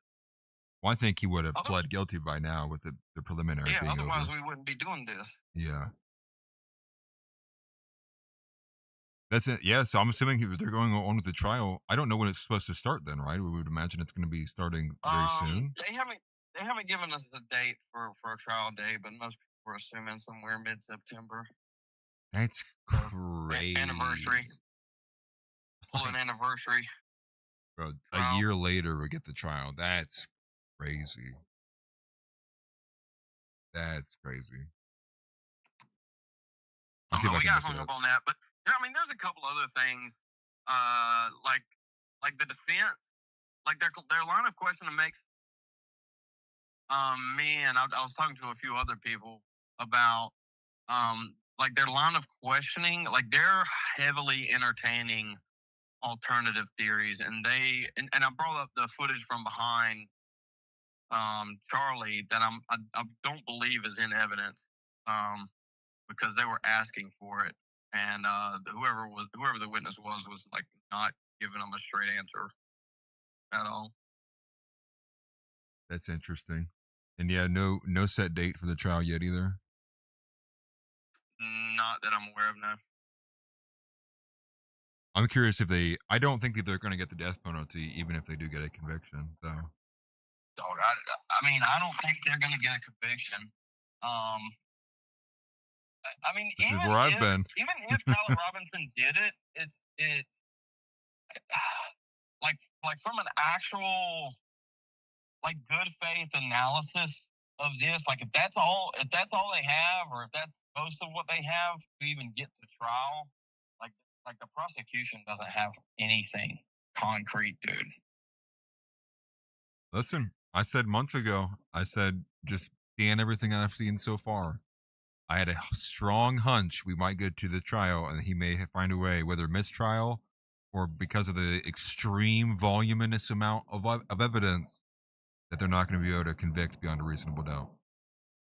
Yeah, I feel like that's a pretty heavy bar too, especially in this instance with everything that's been going on since the assassination. Is that reasonable doubt is just so built into it now, unless you're an absolute shill. I'll name names if you want me to, but John Ward's trying to fight Andrew Wilson in the woods. I've been seeing all of that on the timeline. It's been cracking me up. It's been pretty funny. Andrew won't respond, dude. He won't. Andrew don't want none of John Ward. No. Well, what's funny is John Ward was the last one he put out. He was like, I have it on good authority that Milo gave head to Andrew Wilson. It's just like, what are we doing? Well, dude, Morgan Ariel was posting something too, talking about like there was a video floating around of Andrew Wilson with somebody else, with a dude. I mean, I'm just that's Morgan Ariel too. So yeah, I don't know if I'm gonna trust the Jewish. John's playing a little bit, obviously. Here's what I think, and it is true to an extent, is like these people are backed by Jews, obviously, and they have this massive lawfare on their side that they can wage whenever they want to, and so it's this massive threat of being sued that people cower in the corner, right? And I'm not saying it's right or wrong. It just is what it is, and a lot of us have families that would actually push back. And it puts us in a hard spot to be able to leverage things that would take us to court, on top of just not having the funding to fight something like that, right? I mean, this is what we've been fighting for a very long time. Is this abuse of the systems that we've created, and this is just a clear example of Andrew trying to vie positioning, quote unquote, in a debate for. I said this from the very beginning when he first started this thing, is it looks like they're trying to get someone to defame Erica so that they can take him to court, or at least something close. Yeah, you've well, I mean, how many times is the whatever podcast going to offer? What's it up to now? $160,000? Is it something like 160 grand? They're like offering. I want to know where he's getting his money from, because that's What? Brian, where are you getting the money from, dude? OnlyFans. For all the promo he does. And all the OnlyFans crew. Brian, where's the money coming from, Brian? I saw people say that. I mean, he's got like, what is it, like 3 billion views on YouTube? Like, it doesn't, I wouldn't be surprised. It ain't that much. Money. He don't make that much money to be able to throw around 150 grand. Well, I think he does what? You have to send $100 to get a TTS super chat on the whatever podcast. Yeah, but you don't get to toss around 160 grand for that. Like, I mean, he's a for the single guy. fuckery. I've heard single guys have a lot of money. You know, for us married folk, it's a whole different Yeah, I story. wouldn't know. I wouldn't know. Yeah, I don't even know what money is anymore. I don't even remember dude, I ain't been single since 8th grade, so I don't know what we're talking about. That's funny. That's what it feels like for me. But no, man, I got another caller in here. I'm gonna go ahead and I'll go and let you go. I appreciate you calling in, man. I appreciate it. Yeah, man. We gotta do a show sometime soon. Yeah, for sure. I'm literally in the truck right now. You saw me; I was all sweaty and everything. I'm in the middle of driving back to the house and moving. So, hey, good luck with it, man. Hope it doesn't last too much longer. Yes, sir. Take it easy. Hey, you too, man. Take care. Hey, W for Zeb Boykin for calling in. We appreciate a good Zeb calling. Thank you greatly, my friend Zeb calling in. Let me go ahead and get our other caller in here. He's been waiting for a while, which I do appreciate the patience. Let me go ahead and bring it over here on this one. So let's see. Can you hear me? I imagine you can hear me if you've been in here this long. I don't know if I can hear you, though. Let's see here. I got you on screen. Got your video up here. But I don't have audio from you.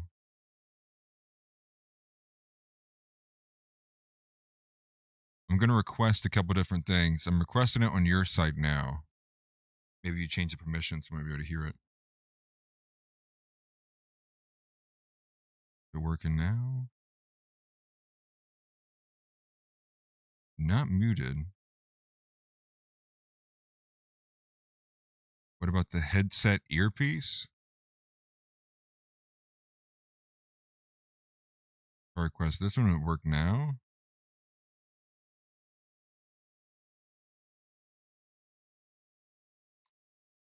No, I'm not hearing anything.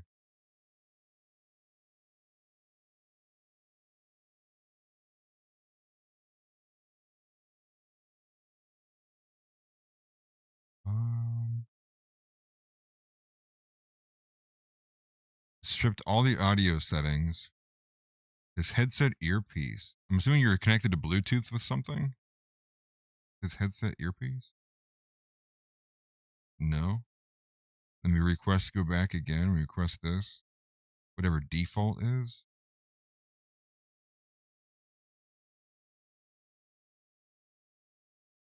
So I assumed that you were muted the whole time, but I guess not. Actually, try again. Damn, bro. Now? Right now? Okay. The guest Can cam you work, hear me but right I'm now? getting no. Okay, can the chat tell me if you're hearing him? I'm actually seeing audio meters moving over here on the guest cam. I am not hearing it though. Hey, that's weird, bro. You can hear? Okay, I'm the only one that can't hear apparently. Hold on. Okay, hi guys. Hello to all the groypers. I love Atlas Tagged. I'm That's so crazy. following him since 2 years. I'm the only one that can't hear apparently. Can you hear me? Oh shit. I'm a Europoor and I want to send my So the chat, salutes everyone can hear, to but I can't hear. to the American brothers. Oh, okay. Now I can hear you now. Okay, now I can hear you. I switched the monitor over. Okay. What's going on? How are you? Hello, bro. I'm a old groyper since like 2018. I was following Nick Fuentes. I'm a European. I'm in Europe. Okay. It's weird because I'm hearing myself double. That's a bit weird, but I will Are cope. you? Let me see if I can change this. Let me see. I can do it even like this. Okay. Are you still hearing yourself? Yes, but it's okay. Is it okay? Hold on. I'm trying to figure out how I can make that work. Oh, I know how. Shouldn't be able to hear. You should be not hear yourself anymore if I'm not doing that. Yeah, I'm okay right now. Cool. It's way better. Okay, good. Okay, no, Man, it works. I'm a European guy. I've been up to Christian right-wing American politics since a lot of time. I've been listening to Nick Fuentes since 2018, and I'm a huge fan since then. Nice. I dropped Jordan Peterson and Ben Shapiro and all the bullshit at that Good. time, and I Good. was going straight to Nick Fuentes, who was criticizing Ben Shapiro heavily at that time. Good. It was still a time when Jordan Peterson was not crying so much, right, like he's right now. Yep. It's kind of sad what's become of him, to be honest with you. Yeah. You've yeah, been yeah, go ahead. Talking a lot. Well, I was waiting about the Charlie Kirk thing. Yeah, Candace Owens is stupid. Yeah, agreed. Everyone, she's just African. Oh, maybe that's too racist to say, but of course. That's funny, but true. Yeah, but true. I don't think that Zoomers really watch her though. I mean, there are some maybe conservative women, but it's just stupid. I've been watching her, but I was forcing myself to watch, and it's just stupid. Just painful. Yeah, it's a waste of time. I'm a friend with Pinesep, and from him I got to know you, and I've been subscribed to your channel since like 2 years, I think, or 1 year and something. Nice, I appreciate that. Pinesep's a good guy. Yes, we need more Catholics like this. He's a very good influence, and he has converted some Orthodox, and I really like that. And we should convert more and more Protestants and more Sedevacantists, SSPX, whatever it is right now. Yeah, right. I've that's kind of where for me with the Protestants is where I've been spending a lot of the time on that. Is this kind of angle of you know, to me it's I'm still torn, and I know Catholics and Ortho bros don't enjoy hearing this, but obviously I'm like religiously homeless. I can agree with them both on the fact that Protestantism is like functionally broken, and it does need to be. And if I could do anything, it would be to push people away from what Protestantism has become. Maybe there was a different time before I was alive where things maybe were a bit different, but obviously from what it's become, you need to see with the Ortho Bros in general, they went from what was it like? It was like 500,000 in this country to it was something over like 3 or 4 million in the span of like 4 or 5 years or so. And Catholics have been growing in the same number too, all because it's this massive wave of all of these Protestant guys just like going like WTF, like there's something broken here. Like we're omitting 1st and 2nd Timothy. Why are there women priests? Why is the message not robust? Why is everybody believing this lie about Israel? Why are we singing worship songs to Taylor Swift and the LGBTQ? Like, and I think at the most basic sense, you just have all these guys going, well, this is clearly not it. And I think from there, they're just kind of deciding where they go from there, which is it Orthodoxy? Is it Catholicism? But it's overall, it's a good thing to see so many young guys at least recognize and acknowledge, like, oh yeah, this isn't it. There's something busted here, and so it's good. And I think Pinesep's one of the best ones at it. He's a really knowledgeable guy. He impresses me with how well he knows his stuff, like how rehearsed he is, and like knowing his history and like the direction of it too. And he catches the ire of so many really bad guys, let's say, many LARPers online, and they really love that. And he wins many debates, I would say.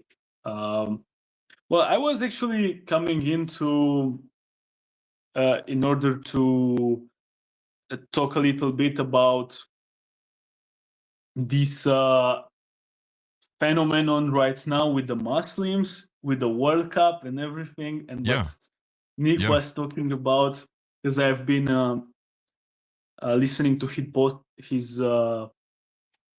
I've been binging like 2 or 3 podcasts of him lately. I always catch up, Nice. and I would like to say that yeah, it's dead. All the alliance that we thought we could have with the left wing, Yeah.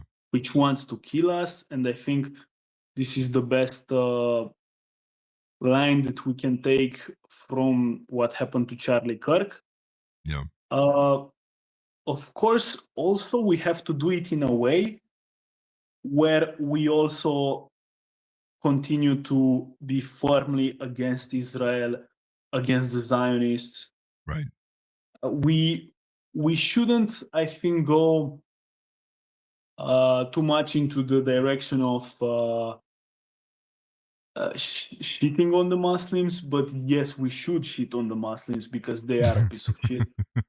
At the same time, I don't know, the Messi shilling, I do think he's a Zionist, and these Argentinians, they are very much the Israel spawn. I don't know. But, Yeah. you know, Netanyahu's been in this podcast, and he was saying, I want Argentina to win. And Yeah. I Well- think the best take for right-wing Christian, I would call myself a Groiper, even though I'm European. Yeah. But I would think the best take from the World Cup, at least. I know it's Goislop, it's football, soccer, but you know, we need to have a take because it's so popular and the normies all watch it. So, and the girls, the foids watch it. Right. Yeah. And, right. Exactly. Well, this is I part would- of the reason why Nick is so good too. Is Yeah. having a moment in the show that steps in that applies a little bit of a political lens to the World Cup, knowing that the world's watching, knowing that it's got clear kind of pop culture value. And I think you're totally right. I mean, this is part of the reason why I think Keith Woods has been going at it so hard. You know, quote tweeting, Yeah. Argentina, putting the messy edits up every other day, and it's good, and I think it's great. But I guess, are you more in the Spain camp? Are you more in the Spain camp Yes. over Argentina? Yeah. This is what I wanted to say. I think the middle ground, we don't have to be with the Muslims. Anyways, they lost a long time ago. We don't have to be with fully with Messi. I know Nick likes Messi, but Yeah. we can be with European Spain. And this Orzabal guy, he's really good. This Basque guy. Yeah. And you know, I really like the Spanish Empire, as you can tell. That's And hilarious. you know, they had half of Europe in the medieval periods. They Yeah. are better than the French. Maybe many of us Europeans maybe think, oh, the French were such a great empire, civilization, blah blah. The Spanish were so cool if you're into history, like all Yeah. the Carolus Quintus stuff. I know Nick likes De Grelle, he likes Codranu, he likes De Grelle. Yeah. De Grelle was very much into Spain as well. Of course, he was exiled in Spain. No, And I I love think- Spain. Listen, I I love Spain. They've always Spain. I've actually. What's funny that you're on this is because I had a little bit of a discussion. I can't remember where I even had the discussion between Spain and Argentina. But you do have like Argentina is like more of like the German, like this like more like German built and German backed, where Spain is a bit more of like the more Western European. Even though Spain is like, what is it? They have like one. It's like they have one or two black guys on the team. It's like that's like the only real reason. That's like the just a thing. tiny They have amount. only one. They have only one black guy, and that black guy is like a Moroccan. That, by the way, Spanish people hate Moroccans. It's like their enemies. Right. He is there just like a token Moroccan. He's brown. Well, he looks like a nigger, but he's brown. Okay. So he's not even okay. So he's like a half breed, if you will, not all the way, not fully fully representative African. That's funny though. I guess either way, it's good, right? Either way, it's like there's no matter who wins really between Spain and Argentina. I think it's gonna be. we already had the victory by getting rid of the other ones between England and France, with being made up of like 70-some%, black people, not even really actually France That's true. or French at all. France in particular. One reason I don't like France at all is because for one, most people don't know this, but after the United States of America, the second largest Jewish diaspora is France. So if it wasn't for the United States, the second biggest home for Jews outside of us and there obviously Israel is France. And also, like, France played big roles in the formation of the nation state of Israel. It was used as like a mediary for like back end deals for some of their nuclear technology during like the through like the 40s, 50s, 60s, and 70s, and even beyond there. And I'm trying to remember. It's been a minute since I've read up on the history, but they've always been there. Like, they helped us obviously in the Revolutionary War, but France has been a major help to Israel in the same vein as being like a nation willing to go out of their way to go help them. And then both, they also are like highly tied up in terms of like, Mossad operations, Mossad agents, and the same thing is true of our relationship with them too. Nick even brought up the guy who is who's our envoy to France, and I think he has a relation to Steve Witkoff. I can't remember though. But it's all one big club, and none of us are in it. So yeah, I always take Dallas Design in. I would say generally we know that they are all united, but generally the left-wing Jews are in France, in Paris, which Yeah. is like the third city with the most Jews in the world. Yeah. And then the right-wing Jews are right now ruling the United States and Yeah. Israel. That's and also there are some left-wing Jews in California, of course, with the movies, because they always need to be there. Right. That's true. And well, it's coming out right now even too. Like you can see what's her name? Michael. Satya, it's like Batya Sangha Angar or whatever. She's a female pundit, and this is a woman who's like, she's come out in the last year or 2 years ago, and she came out against a lot of this just general pushback against Israel and the Jews early on, because she was attacking the left for it, and she was like, do you guys not even know, like, the left wouldn't exist if it wasn't for us left-wing Jews? And it's like, well, that's kind of telling something, isn't it? Well, now I think she firstly wrote a hit piece, but now she's put it on video. Now she's got a video coming out and attacking JD Vance for his appearance on Joe Rogan, saying that he's thirsting for Groyper attention. Like, he's thirsting for, to be in the cool crowd with the Groypers. But it's like, we're never Vance. Like, there's nothing JD Vance could ever do that would make the Groypers want him or even be close to him or want to push for him or like him. Groypers will never be part of Palantir. The only good thing about the Palantir, it was many Groypers put money into stocks so they could sell after. Because we took advantage of it. That's about it. Yeah, nothing beyond there, which is very true. I mean, you're spot on though. It is cool to see like the foreign reach as well too. Have you visited America? I only visited Italy in my life. I like Italy a lot. I will visit America at some point. The thing legally is though, right? Of course. That's funny. I'm just messing. No, I'm not that poor to go like a Mexican to go into Mexico and then jump. You'll get your free stuff that way. No, there are many Europeans who go for like work and travel for a month, but even that I would not do. We like that though.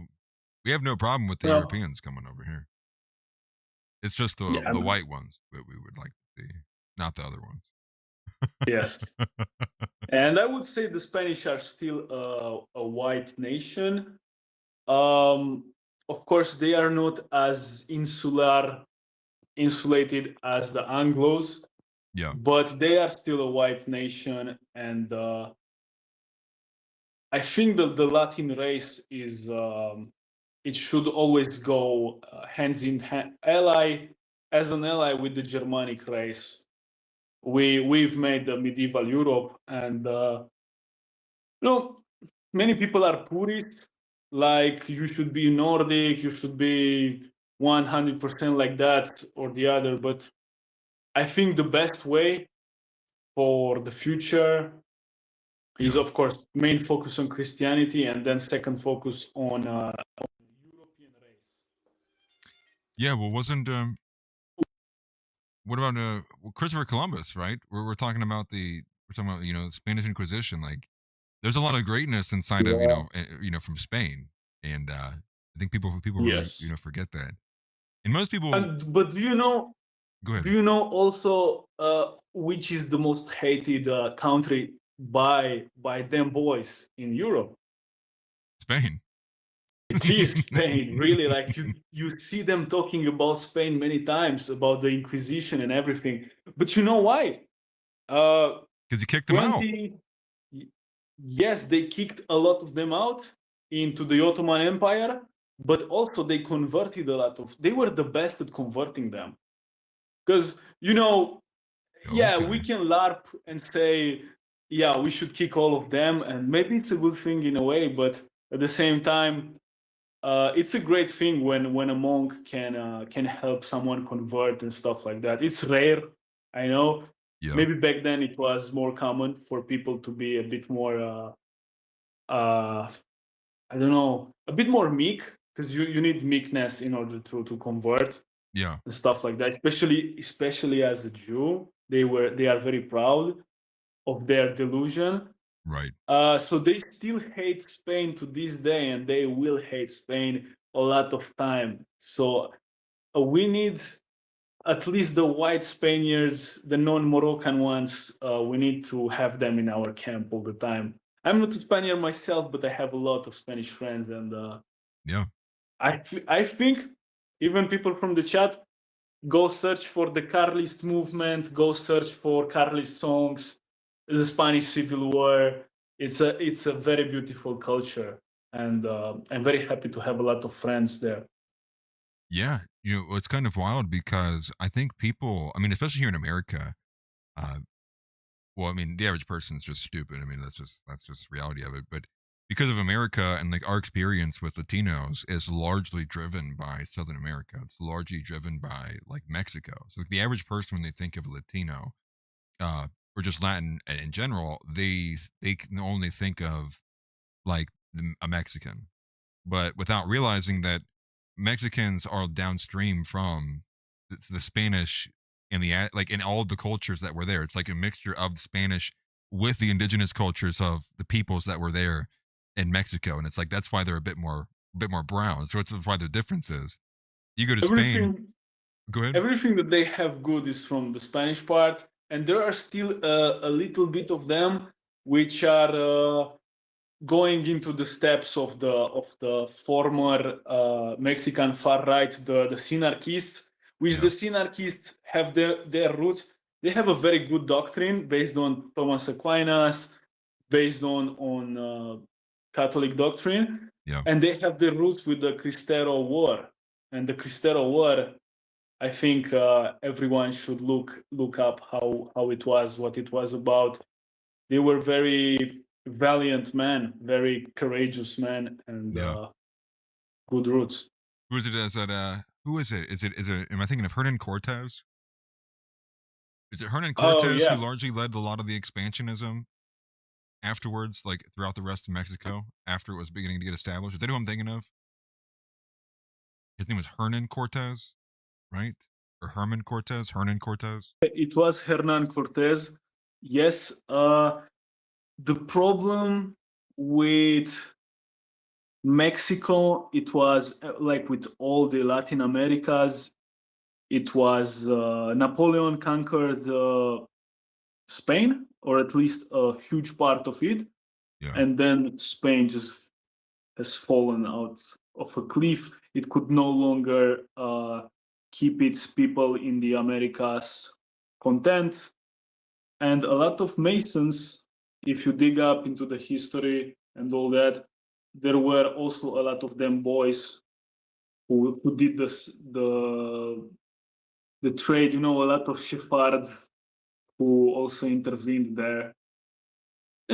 But it's a lot of bad roots there with the new Americas, but you are now the good right wing, and you shouldn't care about the bad roots. Maybe a new America can be again, and I think Nick is right with the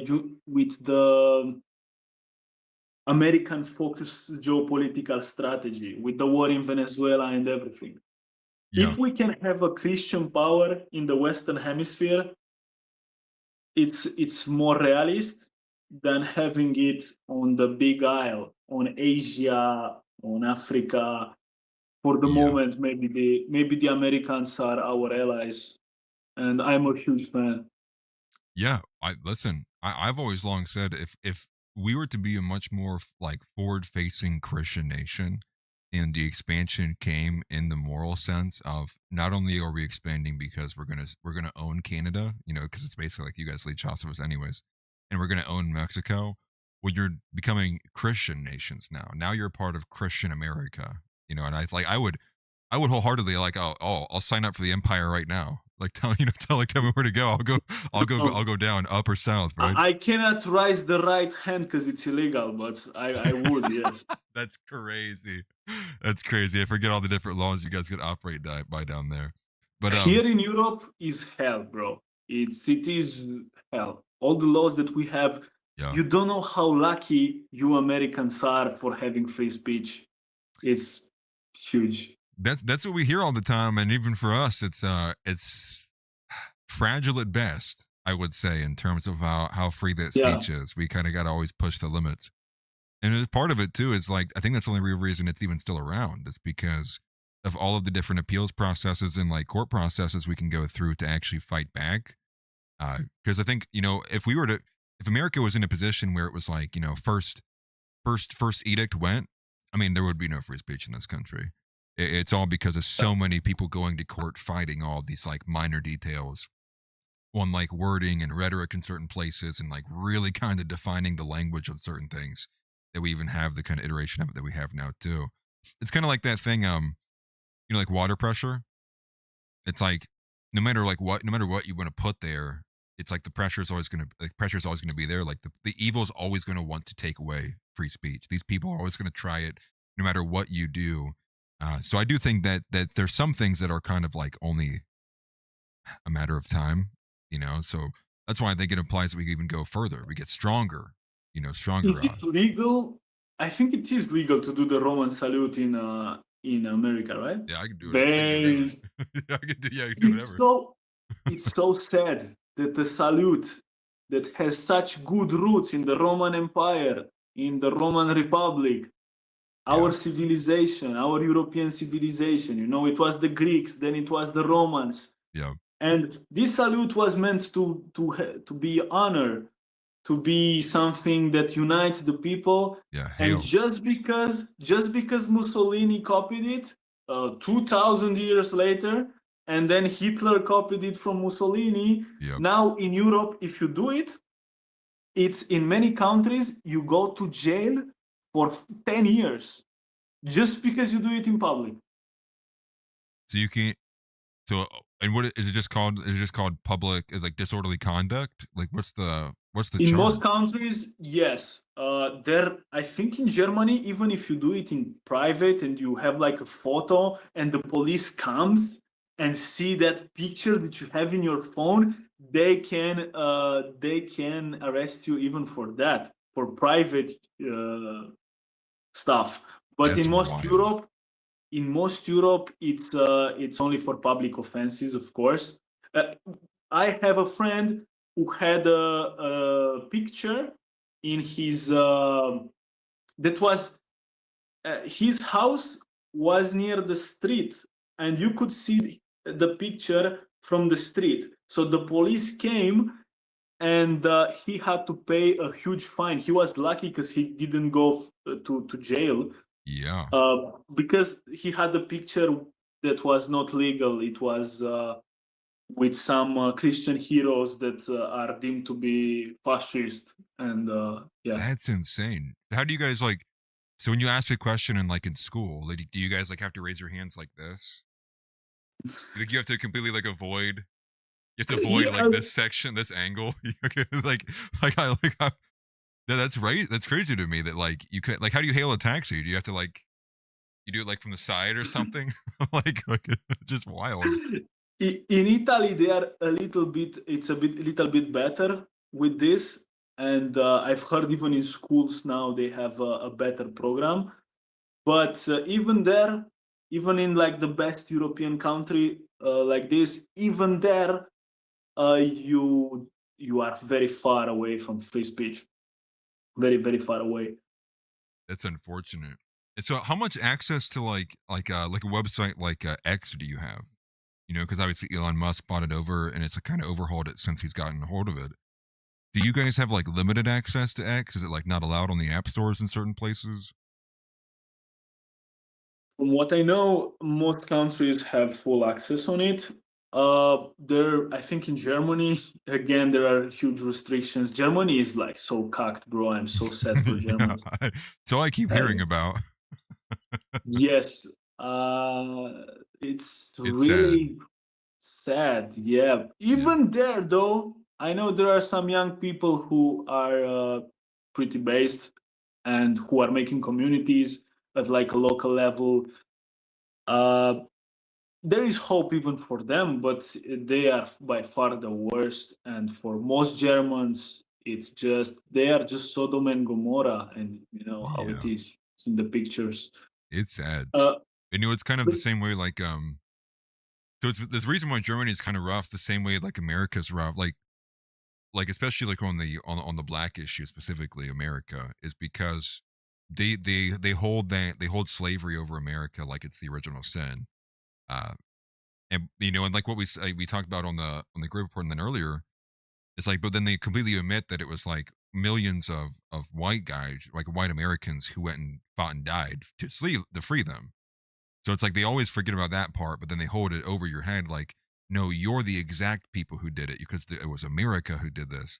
The same way in Germany, it was like, you know, these other Europeans might have like have some elements to anti-Semitism, but it was your people who did it. You know, it's like so they hold that it's like that extra layer of guilt they can apply that's over the top.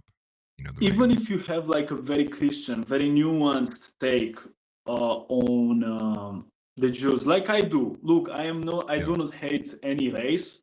Yeah. I want Europe for Europeans, Africa for Africans. Yeah. You know, this is the Christian take, Yeah. but I don't hate them as an ethnicity. Of course, the apostles were Jewish, Right. but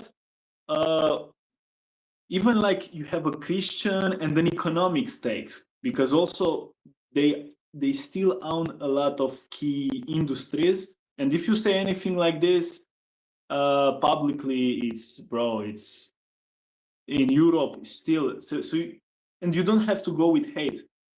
Only a criticism in most European countries, it's taken like it is hatred. yes.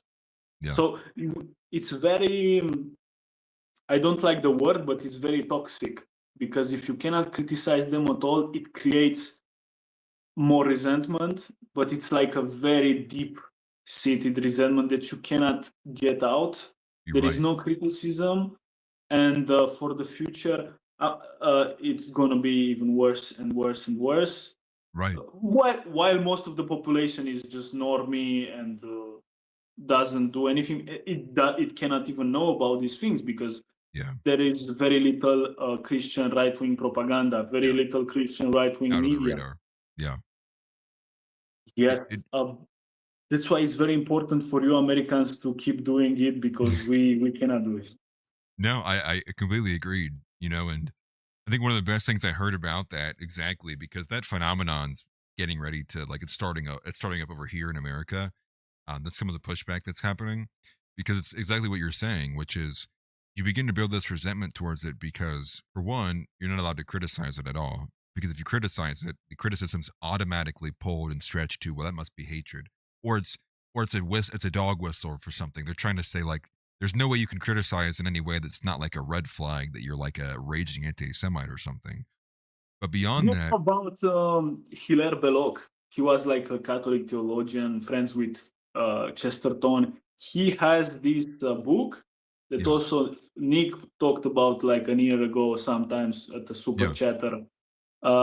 He has this book, The Jews, in which he talks about this problem where this miscommunication and this the fact that you are banned if you talk about this subject, it creates a bad relationship, and the only solution really, it would be good communication. Look, you Jews, we don't want to force convert you because we know it's not working. Yeah. But at the same time, you cannot rule in our countries because you hate our Lord.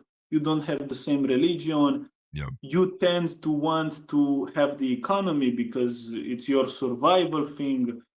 And Yep. we need to live together. We are the majority. Us Europeans, we are still the majority. I hope, may God help us, even in the future, we will be the majority. And sometimes, somehow, we have to work it out, but we cannot right now.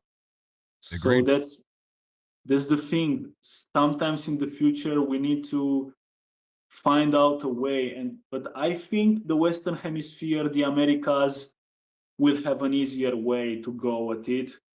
And I really hope for a Christian empire in the best sense. I don't even care if it would be like a Christian empire through republic or through like full Groiper autocracy, whatever. It has to be powerful. It has to be not Zionist Right. and Christian not and Christian yeah. only. Yeah. Yes. I completely agree. Deport Sneeko also. Yes. Hell yes. Listen, we're deporting Sneeko. You guys might get him though. If we bounce out Sneeko, you might end up in We Spain. already have so many of them, so you can dump one more. It's in Germany though. Dump him in Germany. That's funny. That's fair. You know, and well, it kind of goes to the same thing with the Zionists, right? Like, everybody knows like you can have too much of a good thing, right? Even like the best things have flaws to them. You know, it's like as much as I like my PS5, it's like it's still like, well, I can't play video games all day because that has negative effects. But it's the same thing with like the immigration and like and then with Jews themselves. It's like, well, even if you were to say, well, you know, too much of a good thing is a bad thing, they're like, no, it's not, you Jew hater. It's like there's no way you can criticize it. It's like all 100% protected. In no way can you even. I really like the take of Nick though, that we should defend them, but also like the best way to defend the Jews is to not let them have any say in the elite. They shouldn't be part of the elite. Yeah. Because they are their worst enemies. Right. All this hatred against them, it's made because of them. Right. Yeah. They have quite literally followed the example set before them in the Bible, which is what were the Israelites most known for? Complaining and being very what's the word? Very overblown self-belief in themselves, very main character syndrome, if you will. You know, God literally makes it rain bread and manna, you know, from the sky. A day later they're making cows. You know, it's like these key people are kind of like, hey, dude, like if I was God, I probably wouldn't like him either. You know what I mean? Like, yeah, I'd probably start getting irritated at a certain point, you know, but, you know, obviously I'm not God. By the way, I liked your post on X about Total War Medieval 2. Who hasn't played no, not Total War. Age of Empires. Age of Empires Medieval 2. Yes. Bro, that's such a goated game. I'm so sorry for people who haven't played Age of Empires in their childhood. I know. It's love it. And while I'm at it, also Total War, I think it's a good one. Yeah, Total War is good too. AoE 2 is just it's so nostalgic. Yeah. It's like everybody played that one, right? It was like, you know, $20 on Windows, you know, way back in the day. And you could, how many hours I have in that game is like, I don't even want to know. You know, the amount of different matches and skirmishes and campaigns I've played on there. You know, whether it's Joan of Arc or I'm playing as Spain or the, you know, or the Teutons. It's a lovely game. I love it. Any RTS game I love. I love it so much because my father was playing it a lot while my mother was complaining about my father after he came from work. My father was just playing Age of Empires, Stronghold Crusader, Total War. Yeah. And we, as little children, we were watching our father, what he was doing there. And we were learning geography. We were learning history like that. That's They awesome. are good games. That's a base father right there. He's like, you know what? Don't listen to Yes. your mother. Come watch me play Age of Empires. Yes, awesome. yes. While my mother was doing the chores, but she was always bitter because my father was not helping. That's funny. That's funny. We love that. I will say I'm gonna probably get ready and shut it down here. So I gotta take care of a couple of things. But is there anything else you wanted to say before I go ahead and go? My last words are Ave Christus Rex. I hope Spain wins in the World Cup. But anyways, I love all the Groypers, even you Argentinian Groypers. I don't care. All my American friends, I love you. And not all Europoors are bitter at America. Yeah. Some of us, we are in the same camp. We are not so anti-American, all of us. You didn't help in the Second World War, but we can go along in the future. At least in the Third World War, we can go along. We're learning from our mistakes, okay? We're learning from our mistakes. We're trying to make up for them right now as we speak. Yes, go to church, guys. I hope you go to you already went to church today, or go in the rest of the day, and have a good day, bro. I will love you. Yeah. Hey, we appreciate you too. We love you too, man. It's good to hear from our brothers. Keep up your YouTube, bro. Keep up your YouTube. I watch it so much. I laugh sometimes so hard at your videos. Bro, when Nick had all these copy-paste nicks from Portugal, from other countries, it was so funny also. Yeah, with the Portuguese nick, the British nick, the French nick, yeah. And then I got a hold of the guy from the Portuguese guy actually. You know, and it's funny. One thing he mentioned to me not too long ago is he was like, you know, I love your content, like I love what you're doing, man. He was like, but I have to unfollow you because every time I like your posts, I just get up a bunch of American politics, and it really messes me up because I'm trying to pay attention to European politics. And so I was like, I'm sorry, don't take this personally. I was cracking up. I'm like, so I get it, dude. You know, the algorithm does what it does, but you know, we appreciate all the other guys who are pushing for remigration and you know, for Christian nationalism everywhere else too. So you know, keep up the good fight, man. And I appreciate you calling in, man. It was wonderful to hear from you. Glad you watched the show. Talk to you other time. Hey, you too, man. You have to call in next time. Take it easy. And guys, I appreciate everybody who was here. Let me switch back to this. Let's go ahead and sign off real quick. Thank you to everybody who called in. I appreciate it. That was lovely between Zeb and Josh and Mitch. And lastly, our friend who I actually didn't get his name of, but we know him by his labors. Our European friend, our Spanish Christian nationalist friend, our based Spanish Christian nationalist friend. So thank you greatly. Appreciate all the support, guys. It means the world. And Christ is King, obviously, of course, as always and always will be. That is the truth, the living Word of God. And like you said, man. Hopefully you already had you already went to church this morning. I'm assuming that you already were there. If you weren't, that changes things a lot. No, just kidding. But make sure you are getting out to church, and you know, because it's just lovely, man. And every time I go, I always remember exactly why I needed to be there. So appreciate you guys, and yeah, in short order, you should be seeing me on Kick. Appreciate all the subscriptions too. Subscribed on YouTube. Perfect timing. all the subscribers, as well as everybody who subscribed on Kick and followed on Kick earlier today, if I didn't mention it too. You don't seem to understand. Earth Huge. isn't yours to conquer. Huge. Hilton Head Grow I% $20 W stream. Have a good Sunday, boys. That's huge, Hilton Head. Thank you greatly, brother. I appreciate that with the 20 bomb. W's in chat for Hilton. That's massive, man. I appreciate that. And yes, I mean, you guys have a good rest of your Sunday as well, too. Especially if anybody goes into any of their evening services, which I know sometimes people do that instead of the morning services. I know people have different schedules and everything. But yes, W's in chat for Hilton Head. I appreciate that greatly. Yeah, man, let's just have a good rest of our day. We're gonna be chilling. I'm gonna be on Kick. I'm gonna be getting on Pal World. If you do want to play, you can join me. Although no drama this time, no more fighting, no more arguing. All right, that's the only ask that I have. If anybody wants to play Power World with me, I'll see you guys on Kick here in about 20-30 minutes or so, or maybe I'll fall asleep, take a nap, come back in an hour. Either way, make sure you follow on Kick to get the notifications. I'll see you guys over there soon.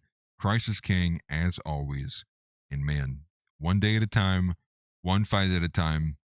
And for anybody who's not having a good day, because I'm sure there probably may be somebody out there who's hearing that or feeling that, definitely take some time to just reflect and take it in, breathe. Not every fight is won in a day. Not every fight's even won in a week. Not every fight's won in a month. Because I'm sure some of you are probably going through battles in which I'm entirely unaware of and have never walked the shoes of. But with that, again, put all your faith in Jesus Christ. You do not have to row alone, because rowing alone is painful, sad, and lonely. So look up, look at Jesus. He's right there. Reach out to him, and we'll make it one day at a time. The country might not make it, but we're going to make it. And there's always going to be truth in that. So appreciate you guys. As always, I'll see you on Kick here shortly. And for those who don't, take care. I'll see you guys tomorrow on YouTube. Again, coming back for another episode of Offensively Accurate. So I'll see you next time. Peace. Get up and get out. Get out. Get out. I have a question for you. Say Christ is Lord. Say Christ is Lord. Say it. You say Christ is Lord. Get out. Get out. Christ is Lord.